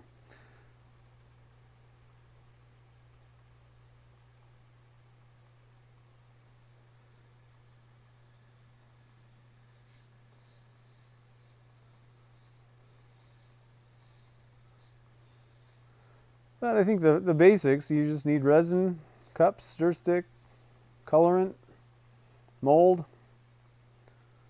possibly a pressure pot.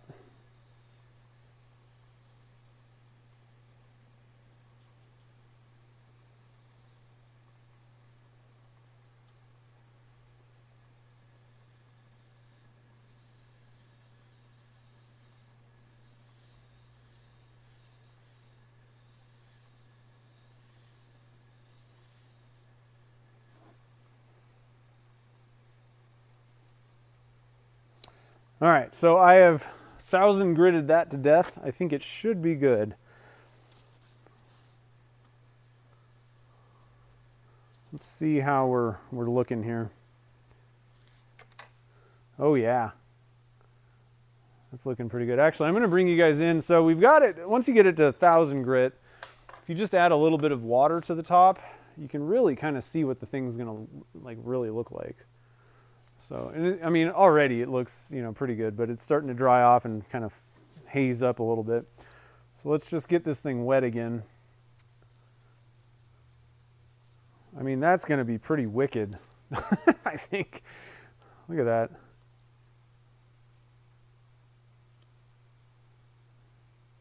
It's already starting to kind of clear up. We're able to see into it a little bit more now. And I think this thing's going to be pretty cool looking in the end. Some of that interference blue is kind of popping out here and there, I can see. Wish I would have gotten a little bit of more of that. Maybe it's kind of hidden on the inside a little bit more, but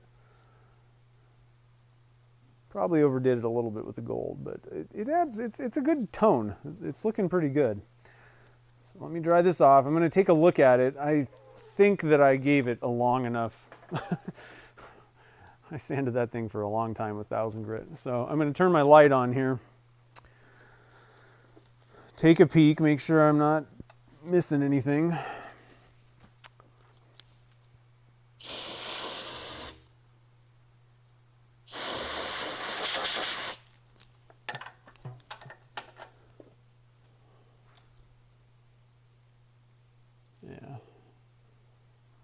I think that the sides are definitely 1000 grit, and I think the top is too. So I think we're good there. So let's move on. Let's true up this tenon and establish establish the tenon so I can part this off, flip it, and work on the lid. That's going to be down the road. I have a feeling that we're probably today. I mean, it's already 5, so I think what we'll do is we'll get this lid parted off. And then probably get through hollowing for the most part, probably not sanding the inside, but we can probably get this thing hollowed out, and I think we should be good to go.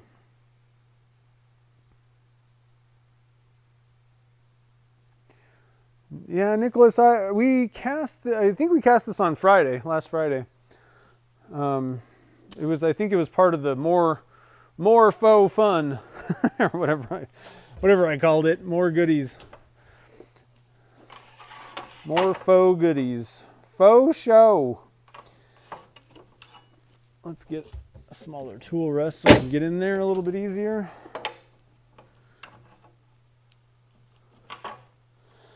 So like I said, we're gonna true this up a little bit, and I'm gonna reestablish a tenon on that.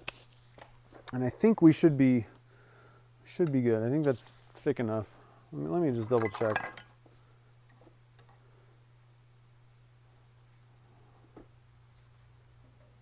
Yeah, that should be fine. Should be good now. So I got to turn it on forward. Don't forget that. Let's get some more dust collection going.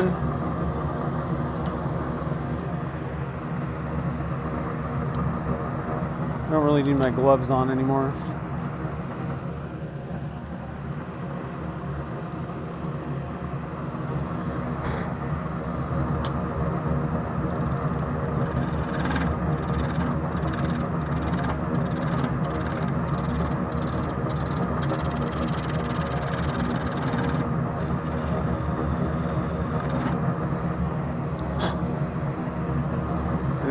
Again, I really don't need this whole thing, so I'm just going to come in and establish it, part off most of this and then put a dovetail on there.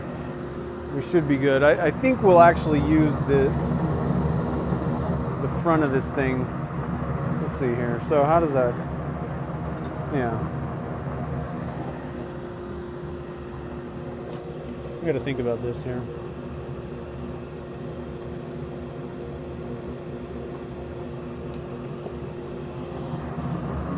Yeah, okay. So I'm gonna square this up here on the edge of the, how square is that? What are you guys looking at? What do you see in there?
think I overheated that a little bit. That's not good.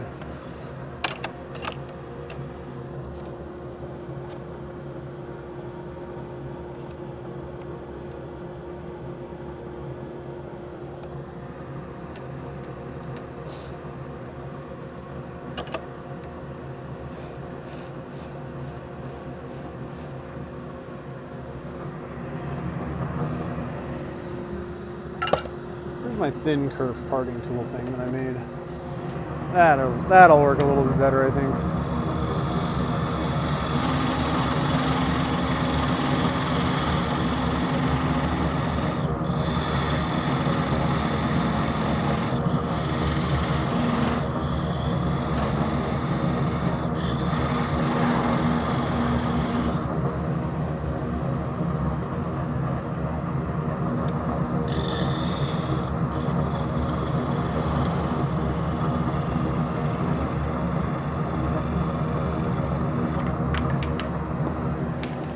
Okay.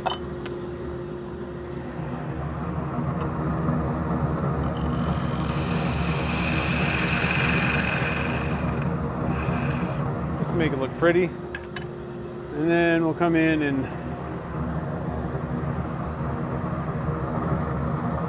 little bit low there. Put a little dovetail on there.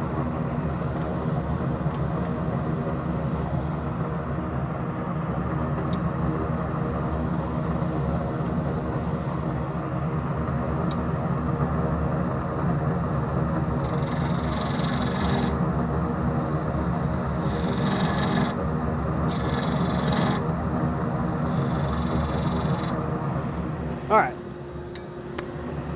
we are looking good, guys. So let's get in here and part this guy off. Now the question is, where do I want to part this off? It's kind of an odd thing.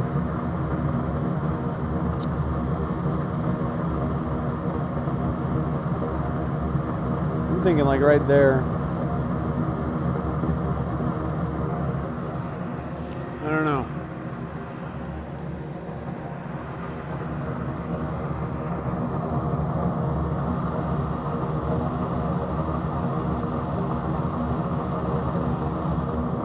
I don't think I want a lot of this, you know, once you get down around the curve, I don't really think I want a large amount of this lid. Maybe like 3/8 inch. So I think we'll go with that. I think that'll work pretty well. Let's see if I'm missing anything.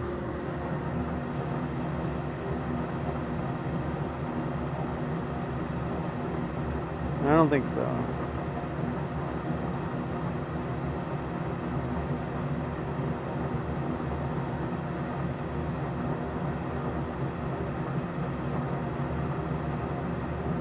All right.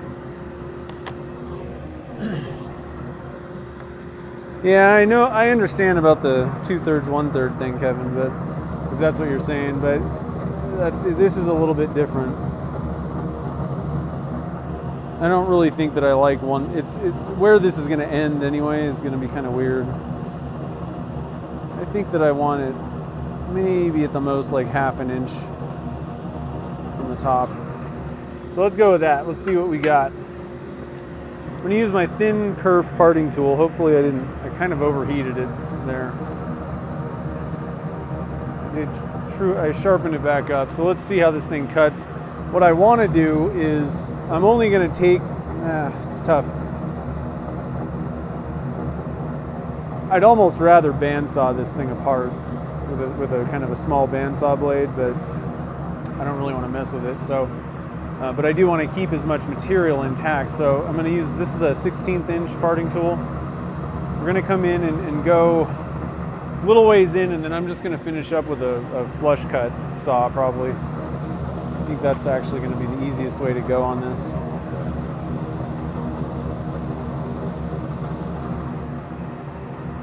So once again, let's get this thing somewhat situated there.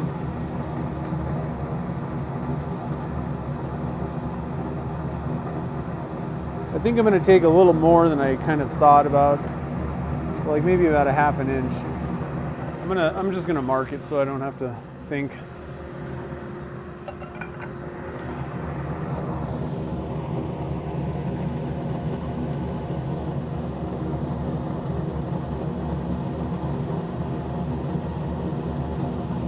Yeah. I think that'll work.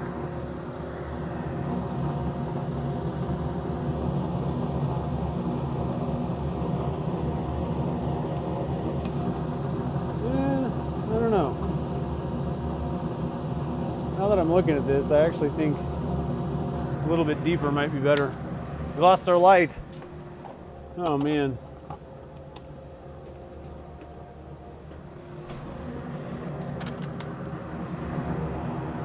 Yeah. I think we actually are going to be about 1/3, 2/3 on this. That does look a little bit better. All right, so let's give it a shot. Let's let her rip. Let's turn our light back on.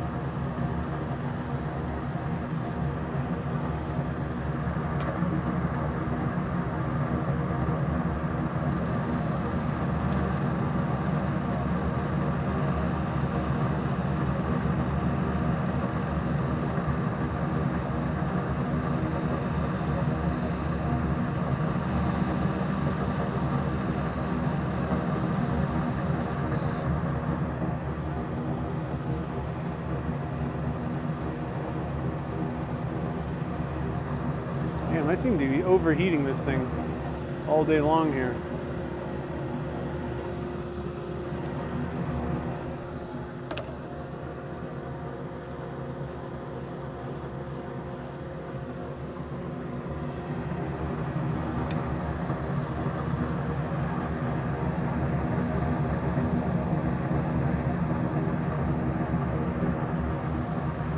Slow it down a little bit more and see if I can get in here again.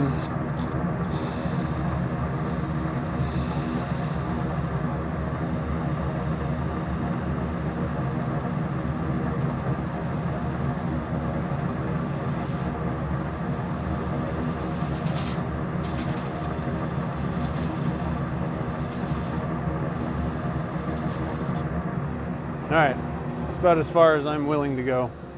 See if I can get my saw to get in there and just cut this off. So I got a flush cut saw, it's pretty thin, should work, but I got to go through quite a bit here.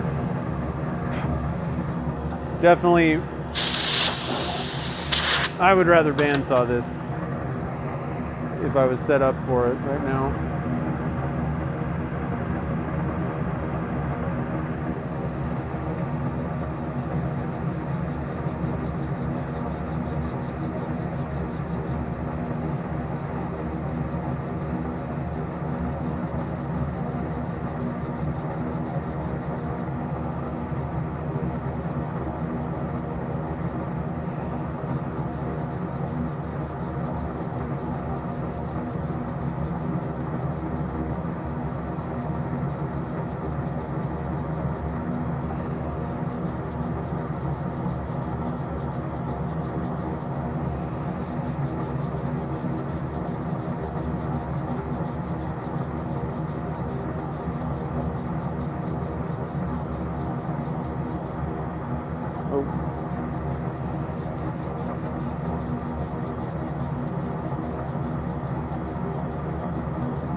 Dang it. Keep hitting the outside of this thing.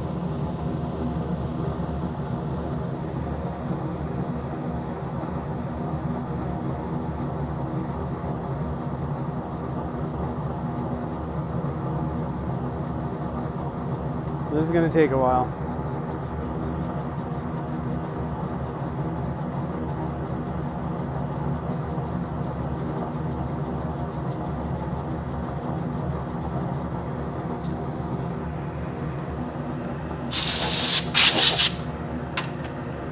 There are definitely better ways of doing this. But I wanted to preserve as much material as I could. The weird thing is I just can't get the saw back into the groove that I was in. There we go.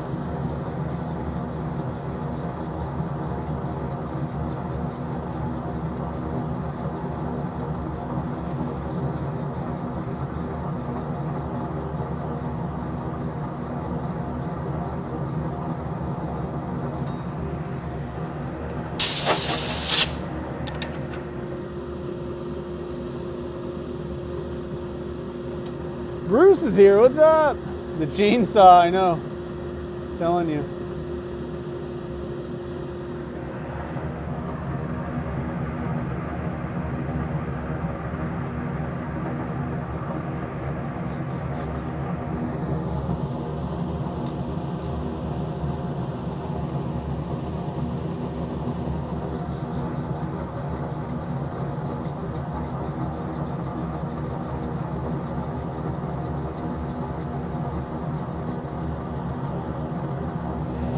I'm gonna get my tool rest out of the way. That's probably smart.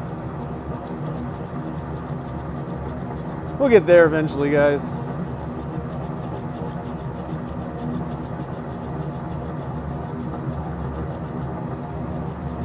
I can feel it.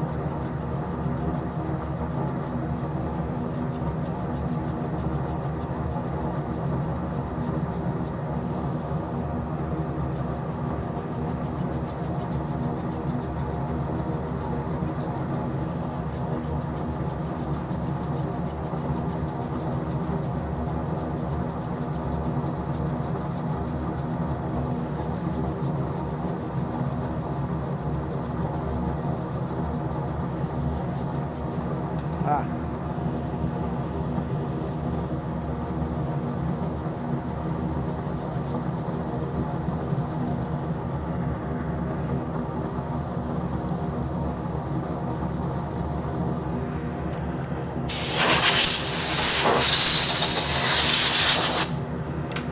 Need to get a little wax on this saw.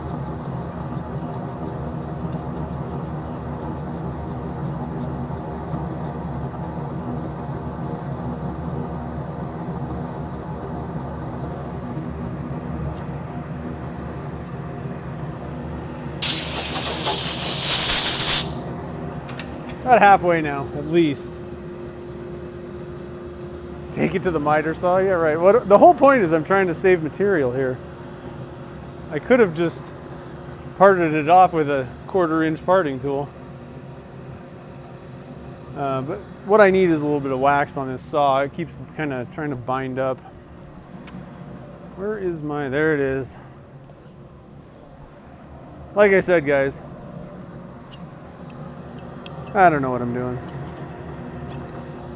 Probably better ways of doing things, but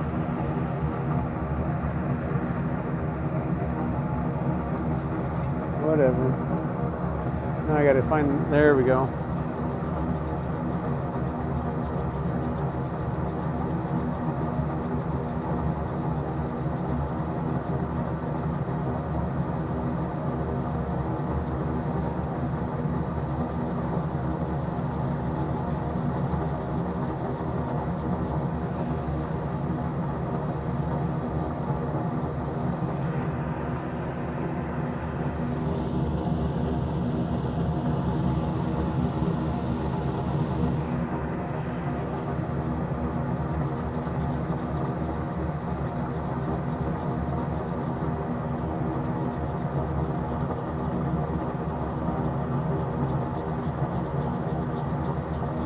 Flush cutting Olympics.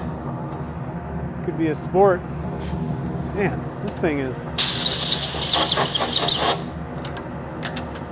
taking a while. Don't worry, guys. I'm gonna win. I'm gonna beat this sawing.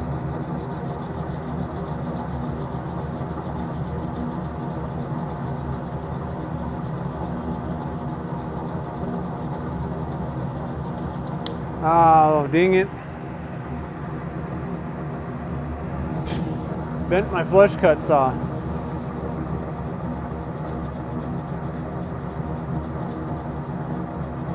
what I get for rushing. Oh, I'm cutting into the lid now. Jesus. What is going on here?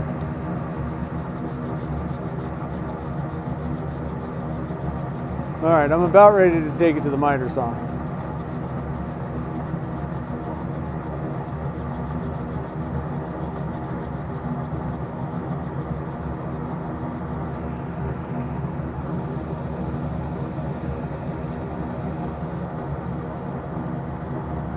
It's just so sticky in there.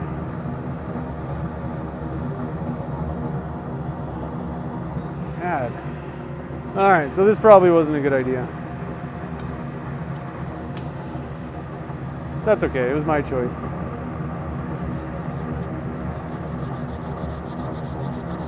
Ah, did it again.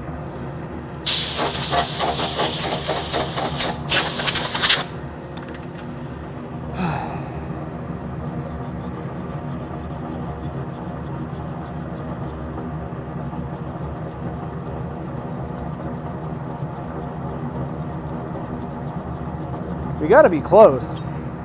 We gotta be getting close here sometime here.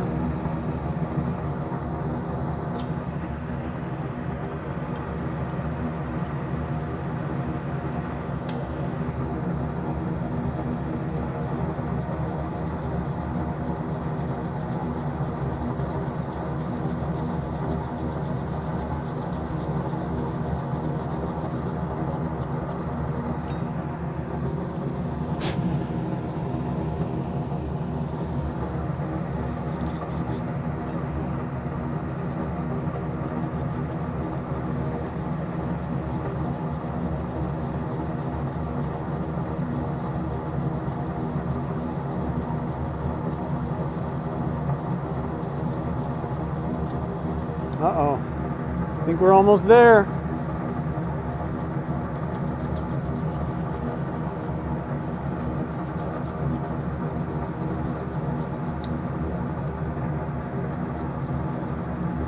Well, I hacked that to hell. Got it.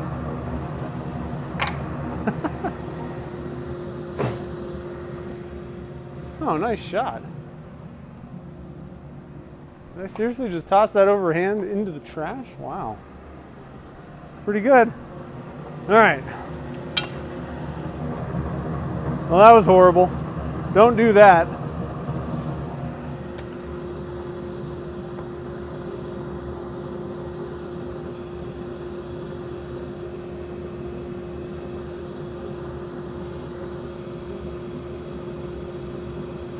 I won, I know. All right, so now that that's over with, let's do some hollowing.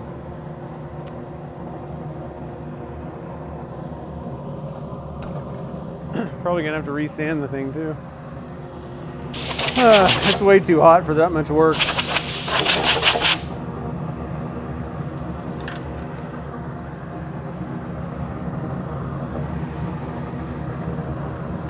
All right, so I'm gonna clean up the front of this thing first. Get things back on track. Let's do this.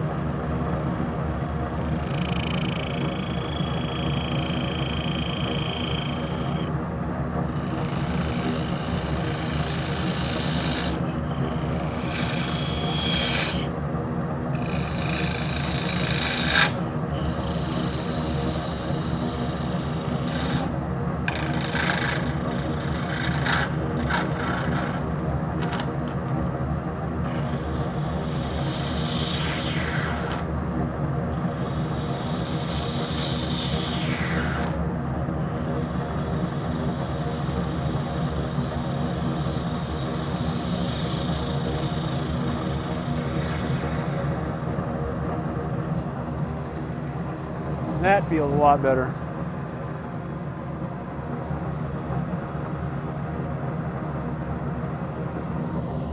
All right. Then The next step is to establish a tenon, I think. I'm telling you guys, I just really haven't made enough of these boxes to just whip things out.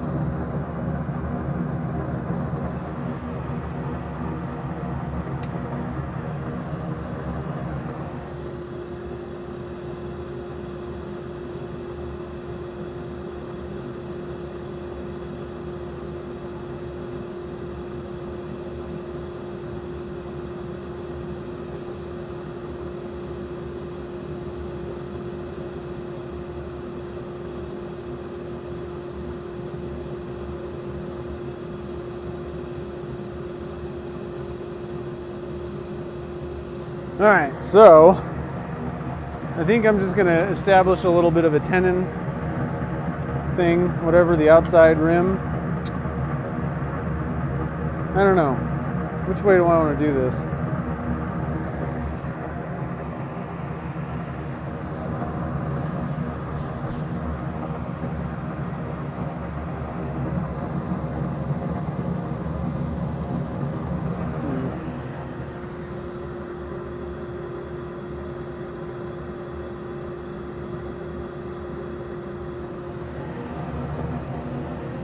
Yeah, that's not a bad idea. I'm gonna have to do a lot of work to the lid anyway, though. It's all jacked up. So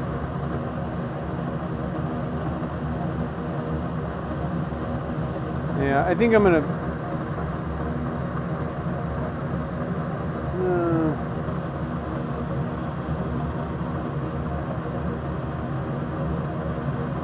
I'm not sure that it's really going to make much difference if I lose a little bit more material at this point.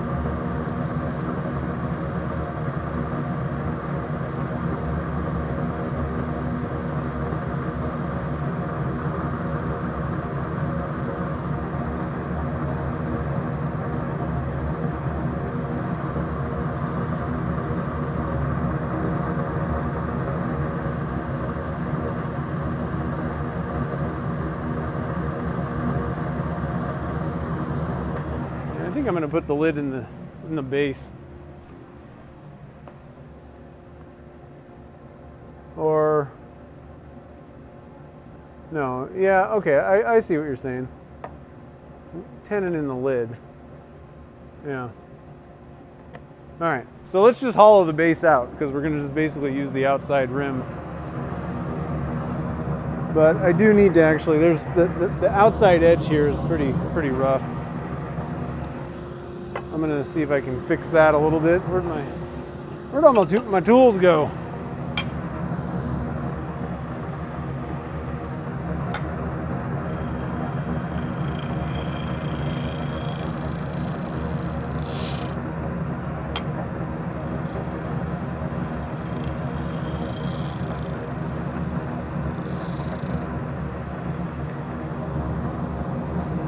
There we go. Okay, so let's hollow this guy out. And then we'll fit the lid to there.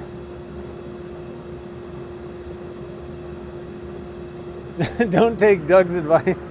Oh, I thought it said don't take Doug's advice.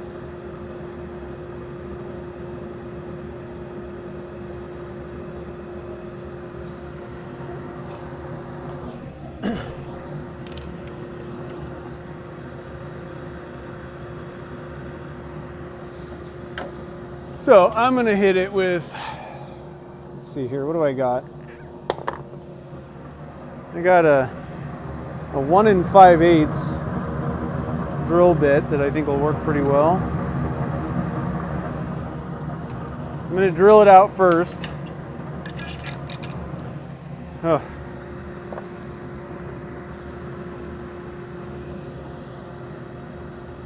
It is just plain hot in the shop today, guys.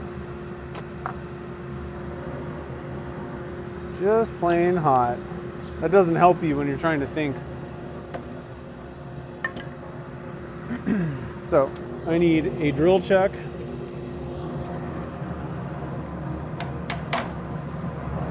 And I need a Forstner bit, and we will drill it out. So I want to go, how far do I want to go?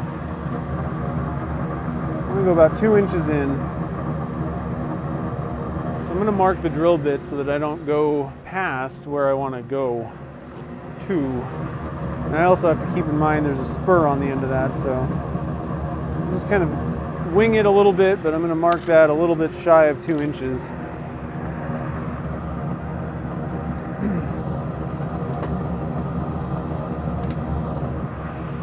Slow it down, I'm going forward, get this out of the way.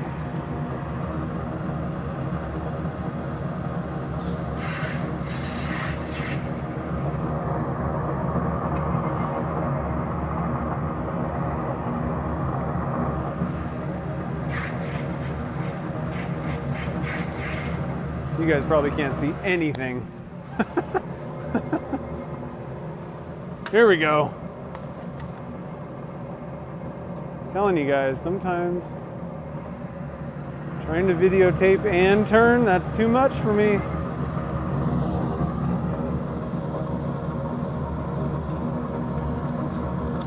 Oh, there we go.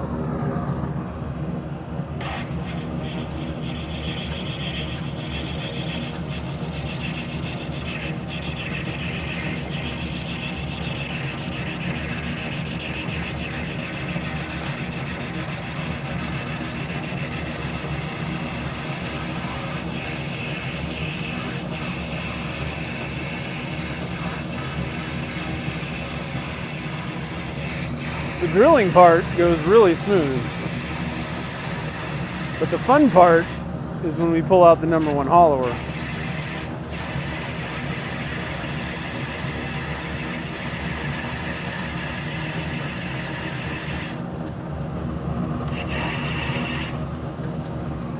I'm just going to double check.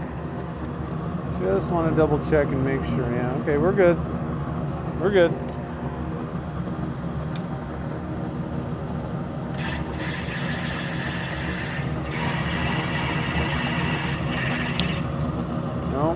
That? That didn't sound good.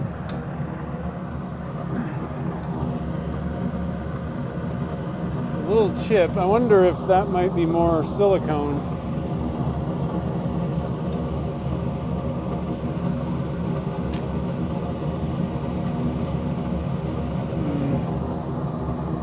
How far in are we now? It'd be a shame if this thing exploded on me, but we still have a ways to go, so let's push on. I'm going to put the face mask on just to make sure that if it does explode, the shrapnel doesn't get me.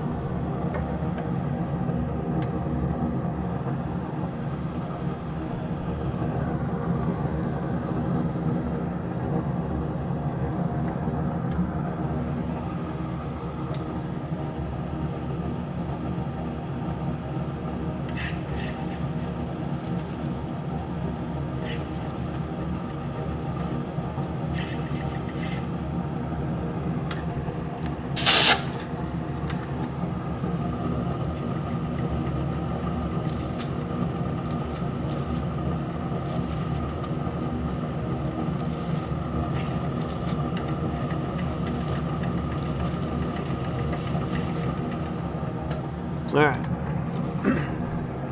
I'm gonna call that good.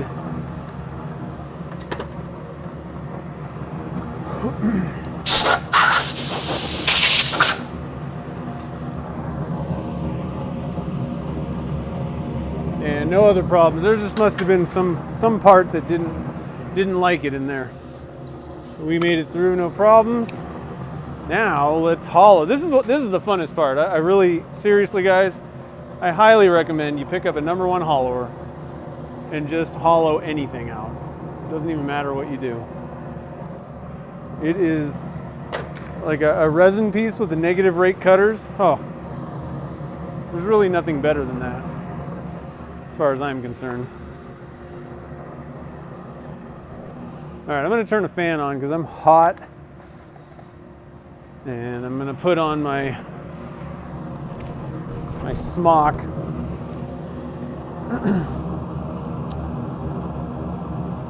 This might get kind of crazy here, hollowing. Kind of move this a little bit, and then I'm gonna kind of move you guys down and in something so you can kind of see what's going on.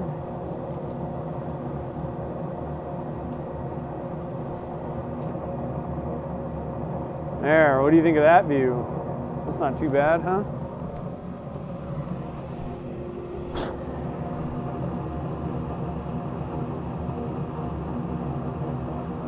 Turn it out.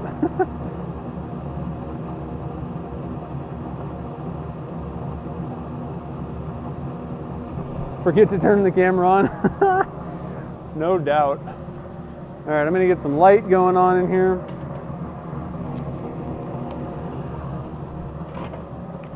I know, I'm telling you, like, I'm good to go on things that I've done a lot of, but when I have to seriously think about what I'm doing, then everything goes out the window. Everything goes out the window. Ouch. I think I'm gonna put the light over here too. Sorry guys. I think that'll be, this is what we want. Zoom out a little bit. All right. Different tool rests. And then we'll be rolling, guys. I love the hollowing part. I'm telling you. I used to hate hollowing before the negative rate cutters came out. In resin, on resin projects. Oh man. In fact, I think I'm gonna go with my 12-inch.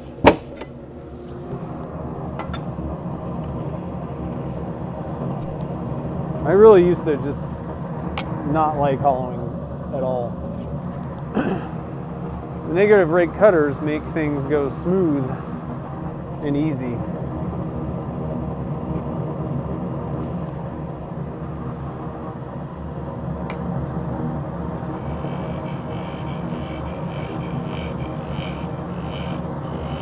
Look at that.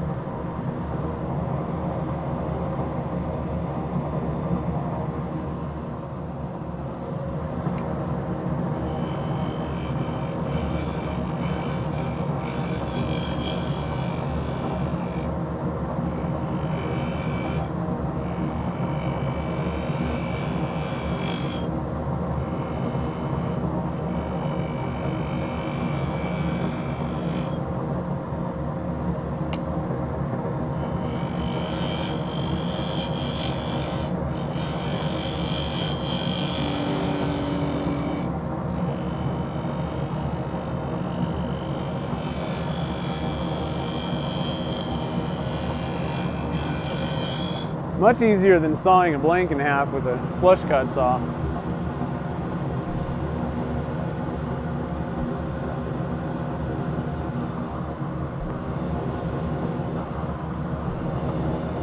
What kind of camera? This camera is a Canon HF R800. It's okay. It was cheap mainly.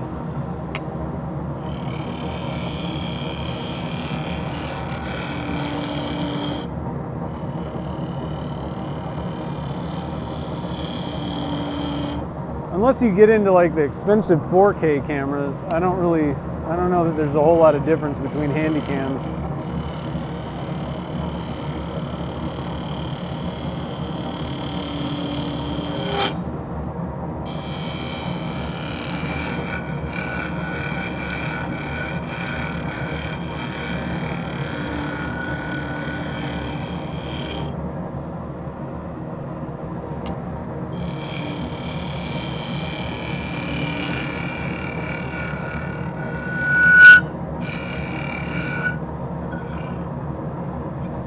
A little bit low.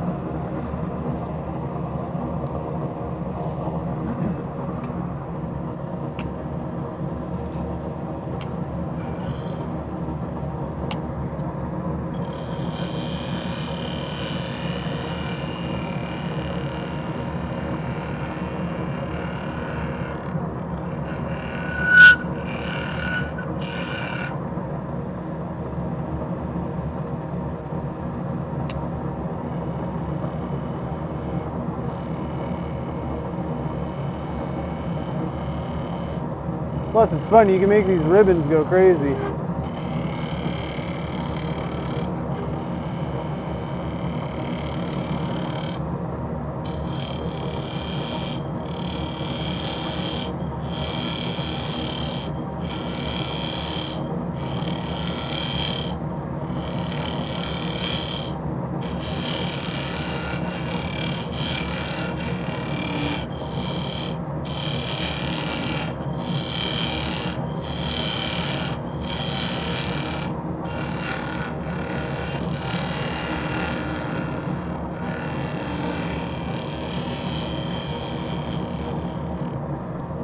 All right, let's stop and see where we're at here.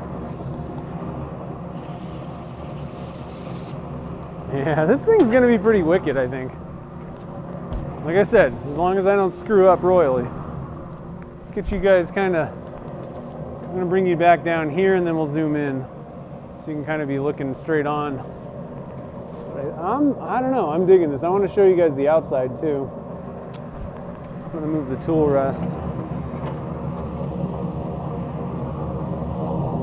Scoot that back a little bit so you can kind of see what's going on. I mean, I don't know. It's going good so far, the hollowing part. Now let's bring you guys around and kind of take a peek at the side of this thing.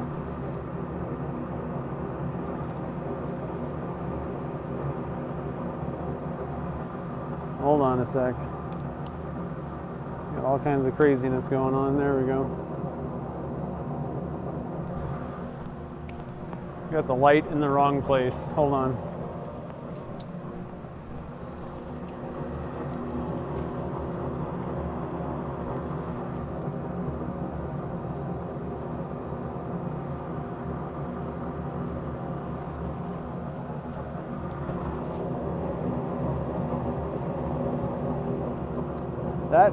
That definitely opened it up a little bit more. You know, there's going to be a lot more see-through areas. And, you know, it's still pretty thick. I mean, it's at least a ½ inch thick, so I'm going to bring it down even further than this. And so it's going to kind of thin out some of these really dark areas a little bit. Not fully, but pretty cool. Let me see if I can get you guys even closer here.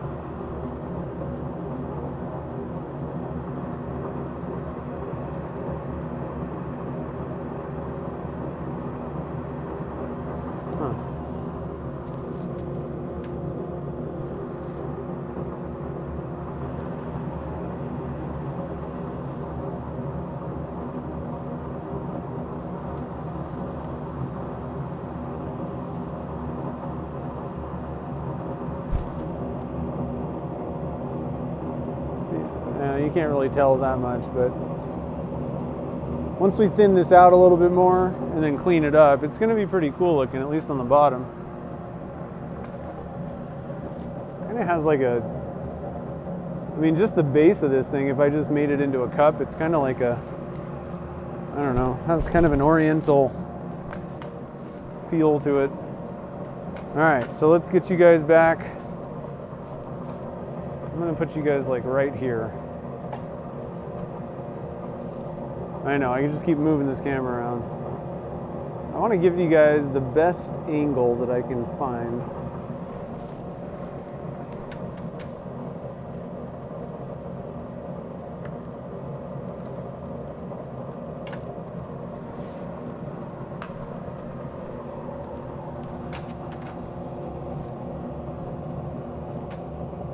There we go.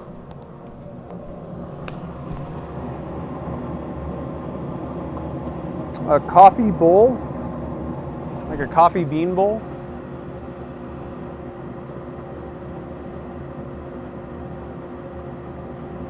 Oh man, Doug's stepping out. What? Oh man. Yeah, 4K. Yeah, 4K files are tough, but I will say though,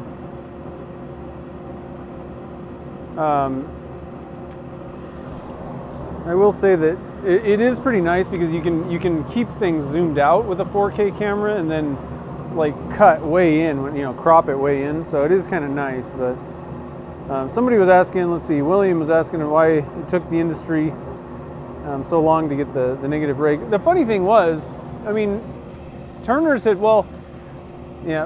been using negative rake high-speed steel for a long time. I don't know. I don't think that anybody really wanted to innovate except Easy Wood Tools.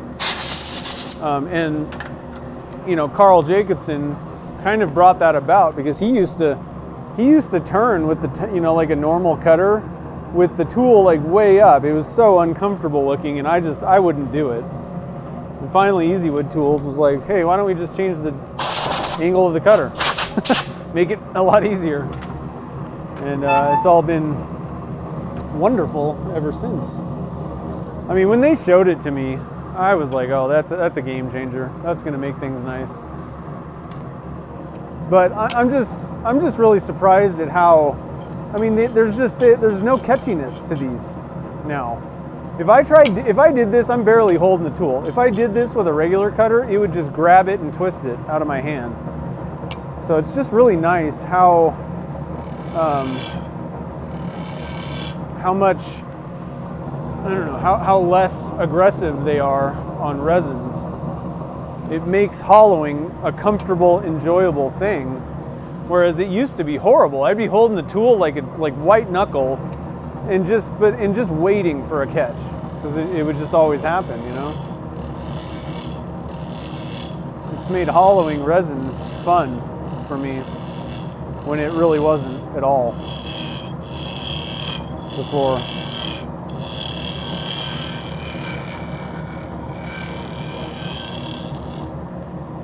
Turning is a lot more exciting and enjoyable when you're not like, this pass is probably going to explode to piece. If that's not going through your head the whole time.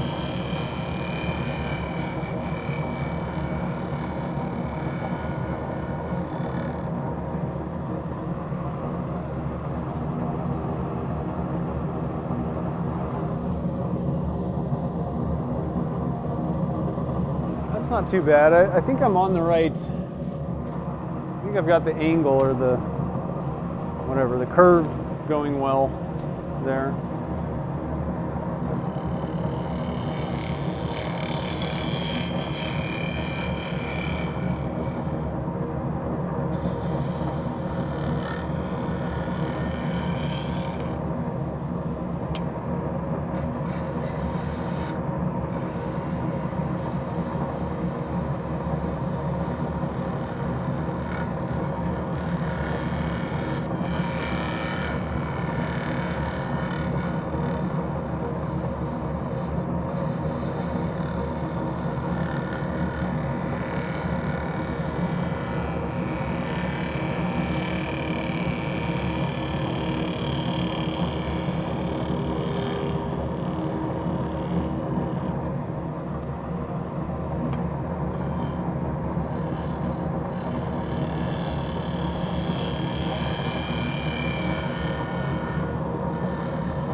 All right, let's stop and check our progress.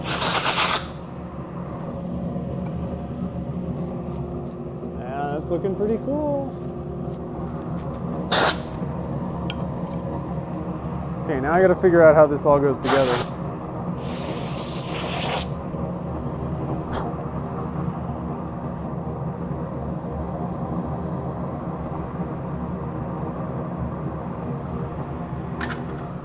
So we got to come in a little bit further on top there.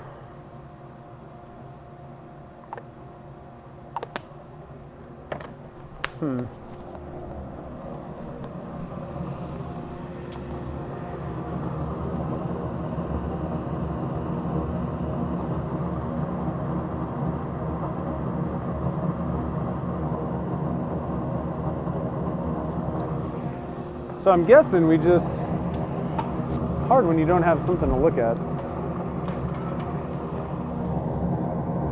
We just need to kind of make a shoulder in here anywhere. It doesn't really matter where.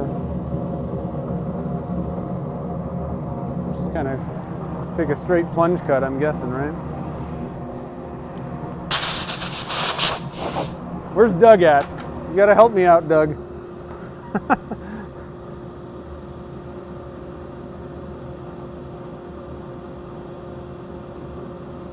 The dust collector, this thing is it's a Steel City brand.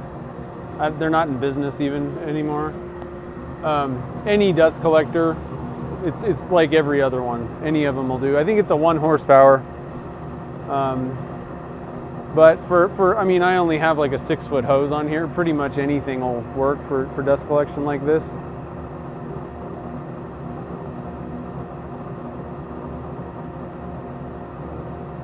Editing videos.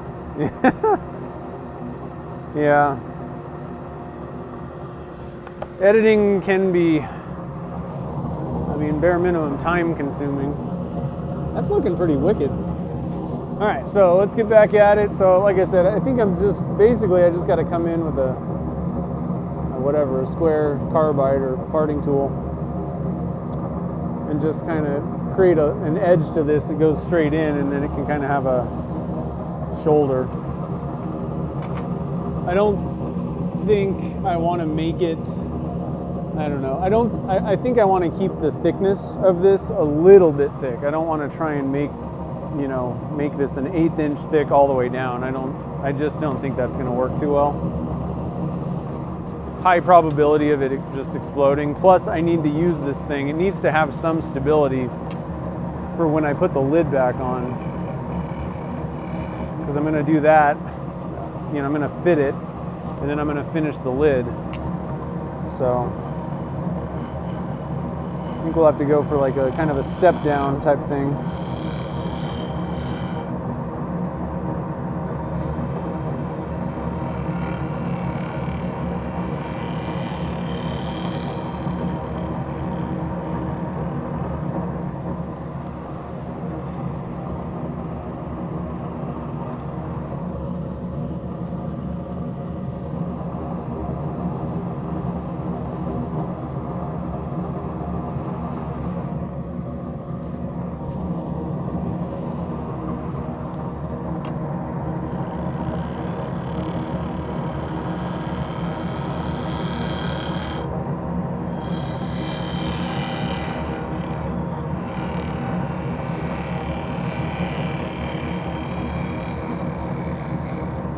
My head totally in the way the whole time. Oh, sorry if my head was in the way. Just dawned on me. Let's see if I can drop this down a little bit. Get you guys under my head if that is the case. It's kind of an angled view, but I don't think I'll be in the way anymore.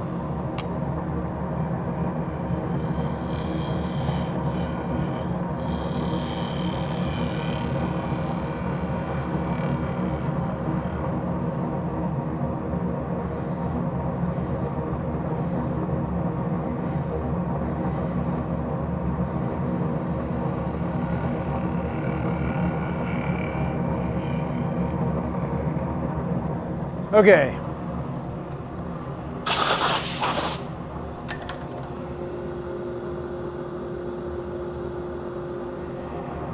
Yeah, I guess that's true. I can just fit it to the inside of this thing. Like I said, it's hard. Sometimes my brain just doesn't, unless I got a picture, to look at or an example. That's looking pretty good. That feels good in there. A little bit of a lump here and there, but take a couple more quick passes here, and I think I'm going to call this good on the inside, and then it's just a matter of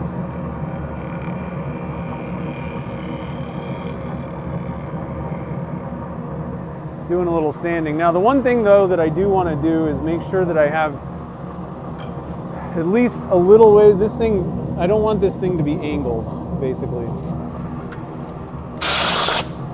I don't think that you want a weird angle on this. I think you really want it to be perpendicular so that your lid will fit in there. And I'm looking at this rim here, and I need to take some more of that off because there's a couple of like scratches. So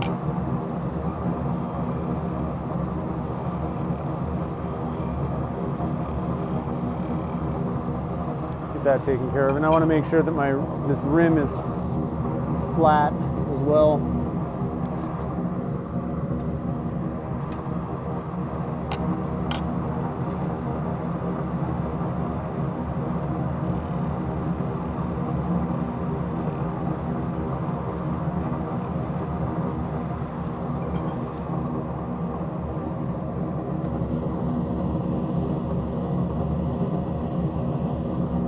Okay.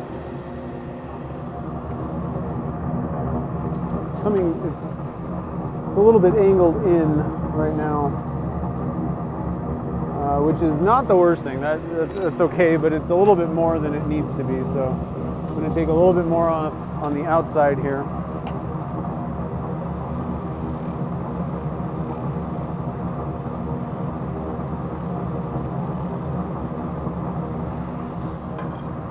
See where we're at. There we go, that's good. Okay, now at this point, I would seriously consider just pouring another layer of resin in rather than going through all the sanding, or maybe even just lacquering it. But I don't have the ability to do that right now. I am going to be trying out, I have it on the way. My lathe can only go like at the slowest if I have it on the low belt. The lowest RPM that this thing will do is 50, and that's just too fast if you're trying to put a coat of resin on for a finish. You really need it to be going like 1 or 2 RPMs. And so what I did was I bought a rotisserie motor, like the barbecue rotisserie motor thing. And what I'm going to try and do is see if I can kind of rig it up somehow, like under my chuck. Let me zoom out, kind of show you. And I'm going to be doing a video on this if I can get it to work. But basically just kind of mount it under here somewhere, and then, I don't know, put some sort of a belt on, and hopefully get that rotisserie motor to just turn this thing at like 1 or whatever however fast those things go. And I think it'll be an easier way to put on a coat of resin rather than finishes or sanding or anything. You'll have to sand it up a little bit, but you just put a coat of resin on it. It'll be like the people that do the epoxy tumblers. That's what they're doing. They're able to just put a thin coat of stuff on, but those motors are turning so slow that it keeps the epoxy, moving. It's not going to drip or sag. But what I always found was every time I tried to just put it on, this thing's going 50, and you can put it on, then you'd have to kind of walk away and then come over and manually hand turn it, and the resin takes, an hour or two before it's like fully, set up, and it wasn't very fun. And then Alumilite Clear, that works faster, but it didn't work, but it's too fast at that point. It was really easy to get air bubbles in it. So you I think the best way to go with that is use a slow setting epoxy for your kind of coating, whatever. But I'm going to have, Alumilite's going to be sending me their new, what is it called? Amazing Clearcast Plus with the UV blocker in it, and I'm going to be trying that out soon. So like I said, if I can get that to work, then I think that's going to be the way that I do a lot of this type of thing. Maybe even what I do for kind of a finish on larger projects.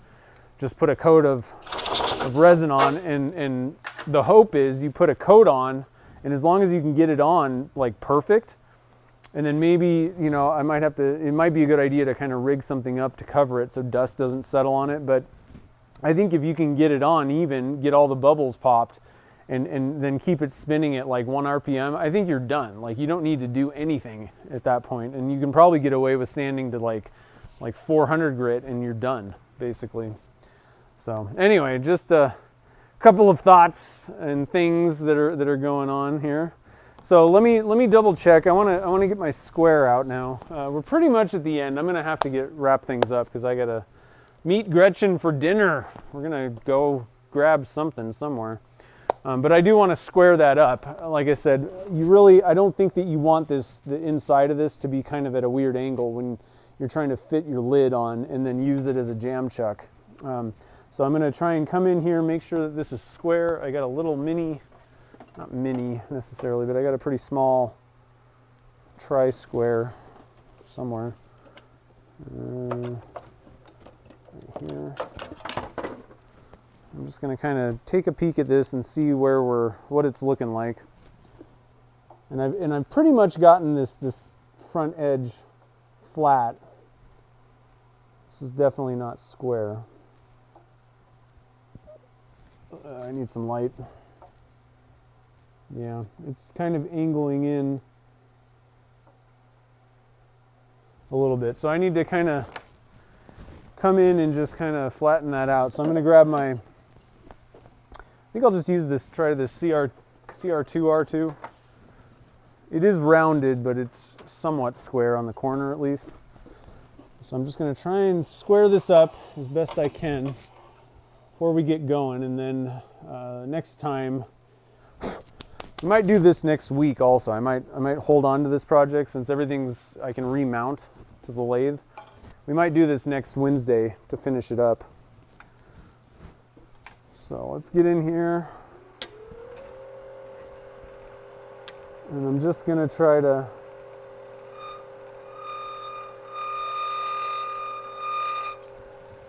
just see what we did there. Forgot to turn the dust collector on.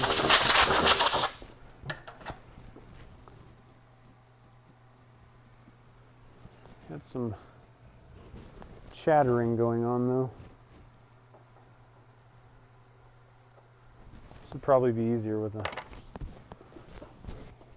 parting tool actually. So let's do that. We're gonna use the parting tool.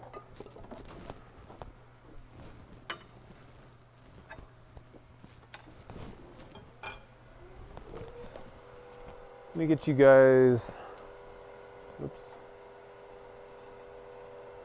right here, and zoom you in.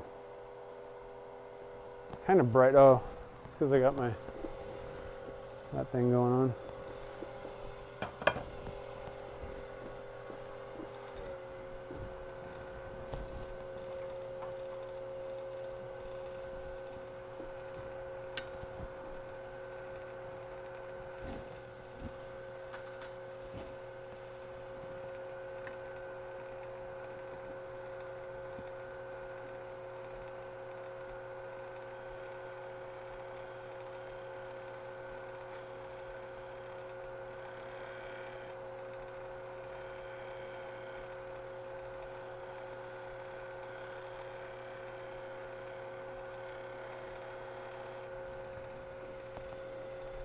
All right, let's see if I did.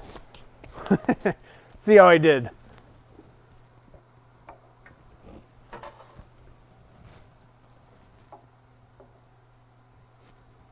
We do good.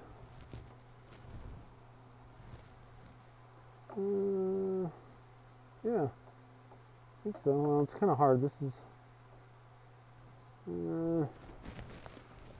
wasn't awesome. I'm going to take one more pass at this.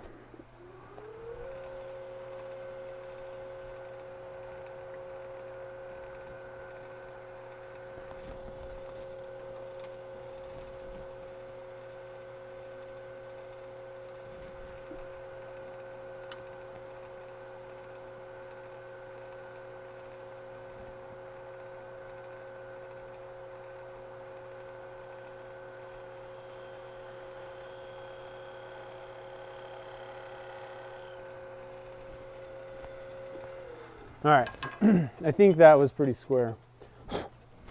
So now I'm just going to come back and kind of massage the rest of that curve into that cut that I just made. Let me turn the dust collector on real quick.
Alright, so we just barely have a little lip right there.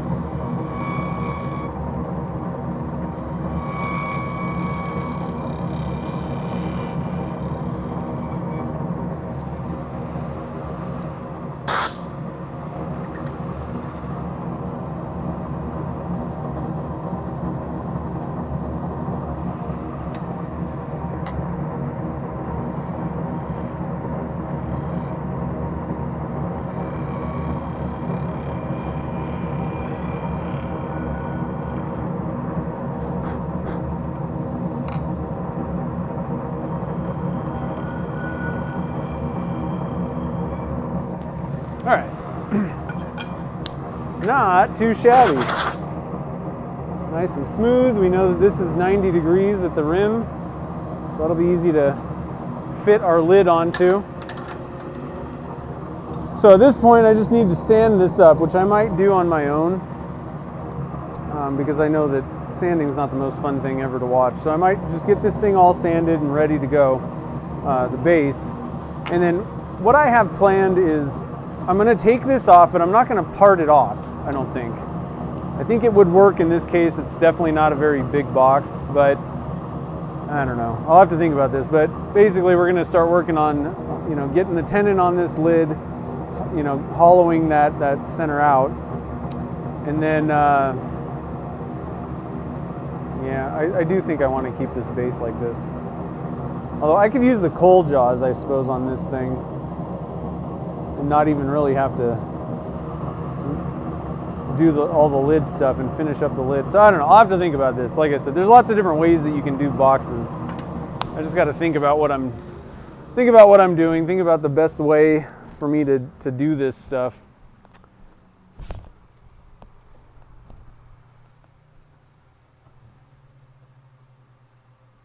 On a turner. Oh, I already ordered a. I don't need a turner. I already ordered a, whatchamacallit. I got a rotisserie motor coming, Ray. So I won't need that. But yeah, that is what it, sorry, I guess I can read the comments up here. It is, that's what I'm basically doing, making one of those turner rigs. But I want to, I'm probably not going to make, I don't think I would want to buy one of those things. Maybe one day I might do an epoxy tumbler thing. It's not that exciting to me, but if I do it, I'd rather just be able to set it up on my lathe, and have that thing run about 1 or 2 RPMs.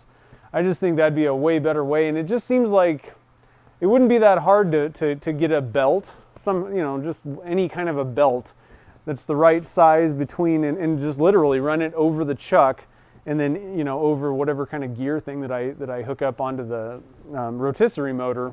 It just seems like it shouldn't be that hard to kind of MacGyver, slap it together kind of thing and get a slow turning lathe basically. So anyway, no need for inside mortise for the tenon. Yeah, no, I know. What I wanted, the thing is though, you do want it to be square so that you can fit the lid on. It just, to me, it's I don't know. I really don't know what I'm talking about, but it seems like a good idea to me to make that thing square. So anyway, oh man, I'm tired, guys. It's really hot in the shop. So anyway, I'm glad you guys joined the fun tonight. Watch an idiot turn a lidded box.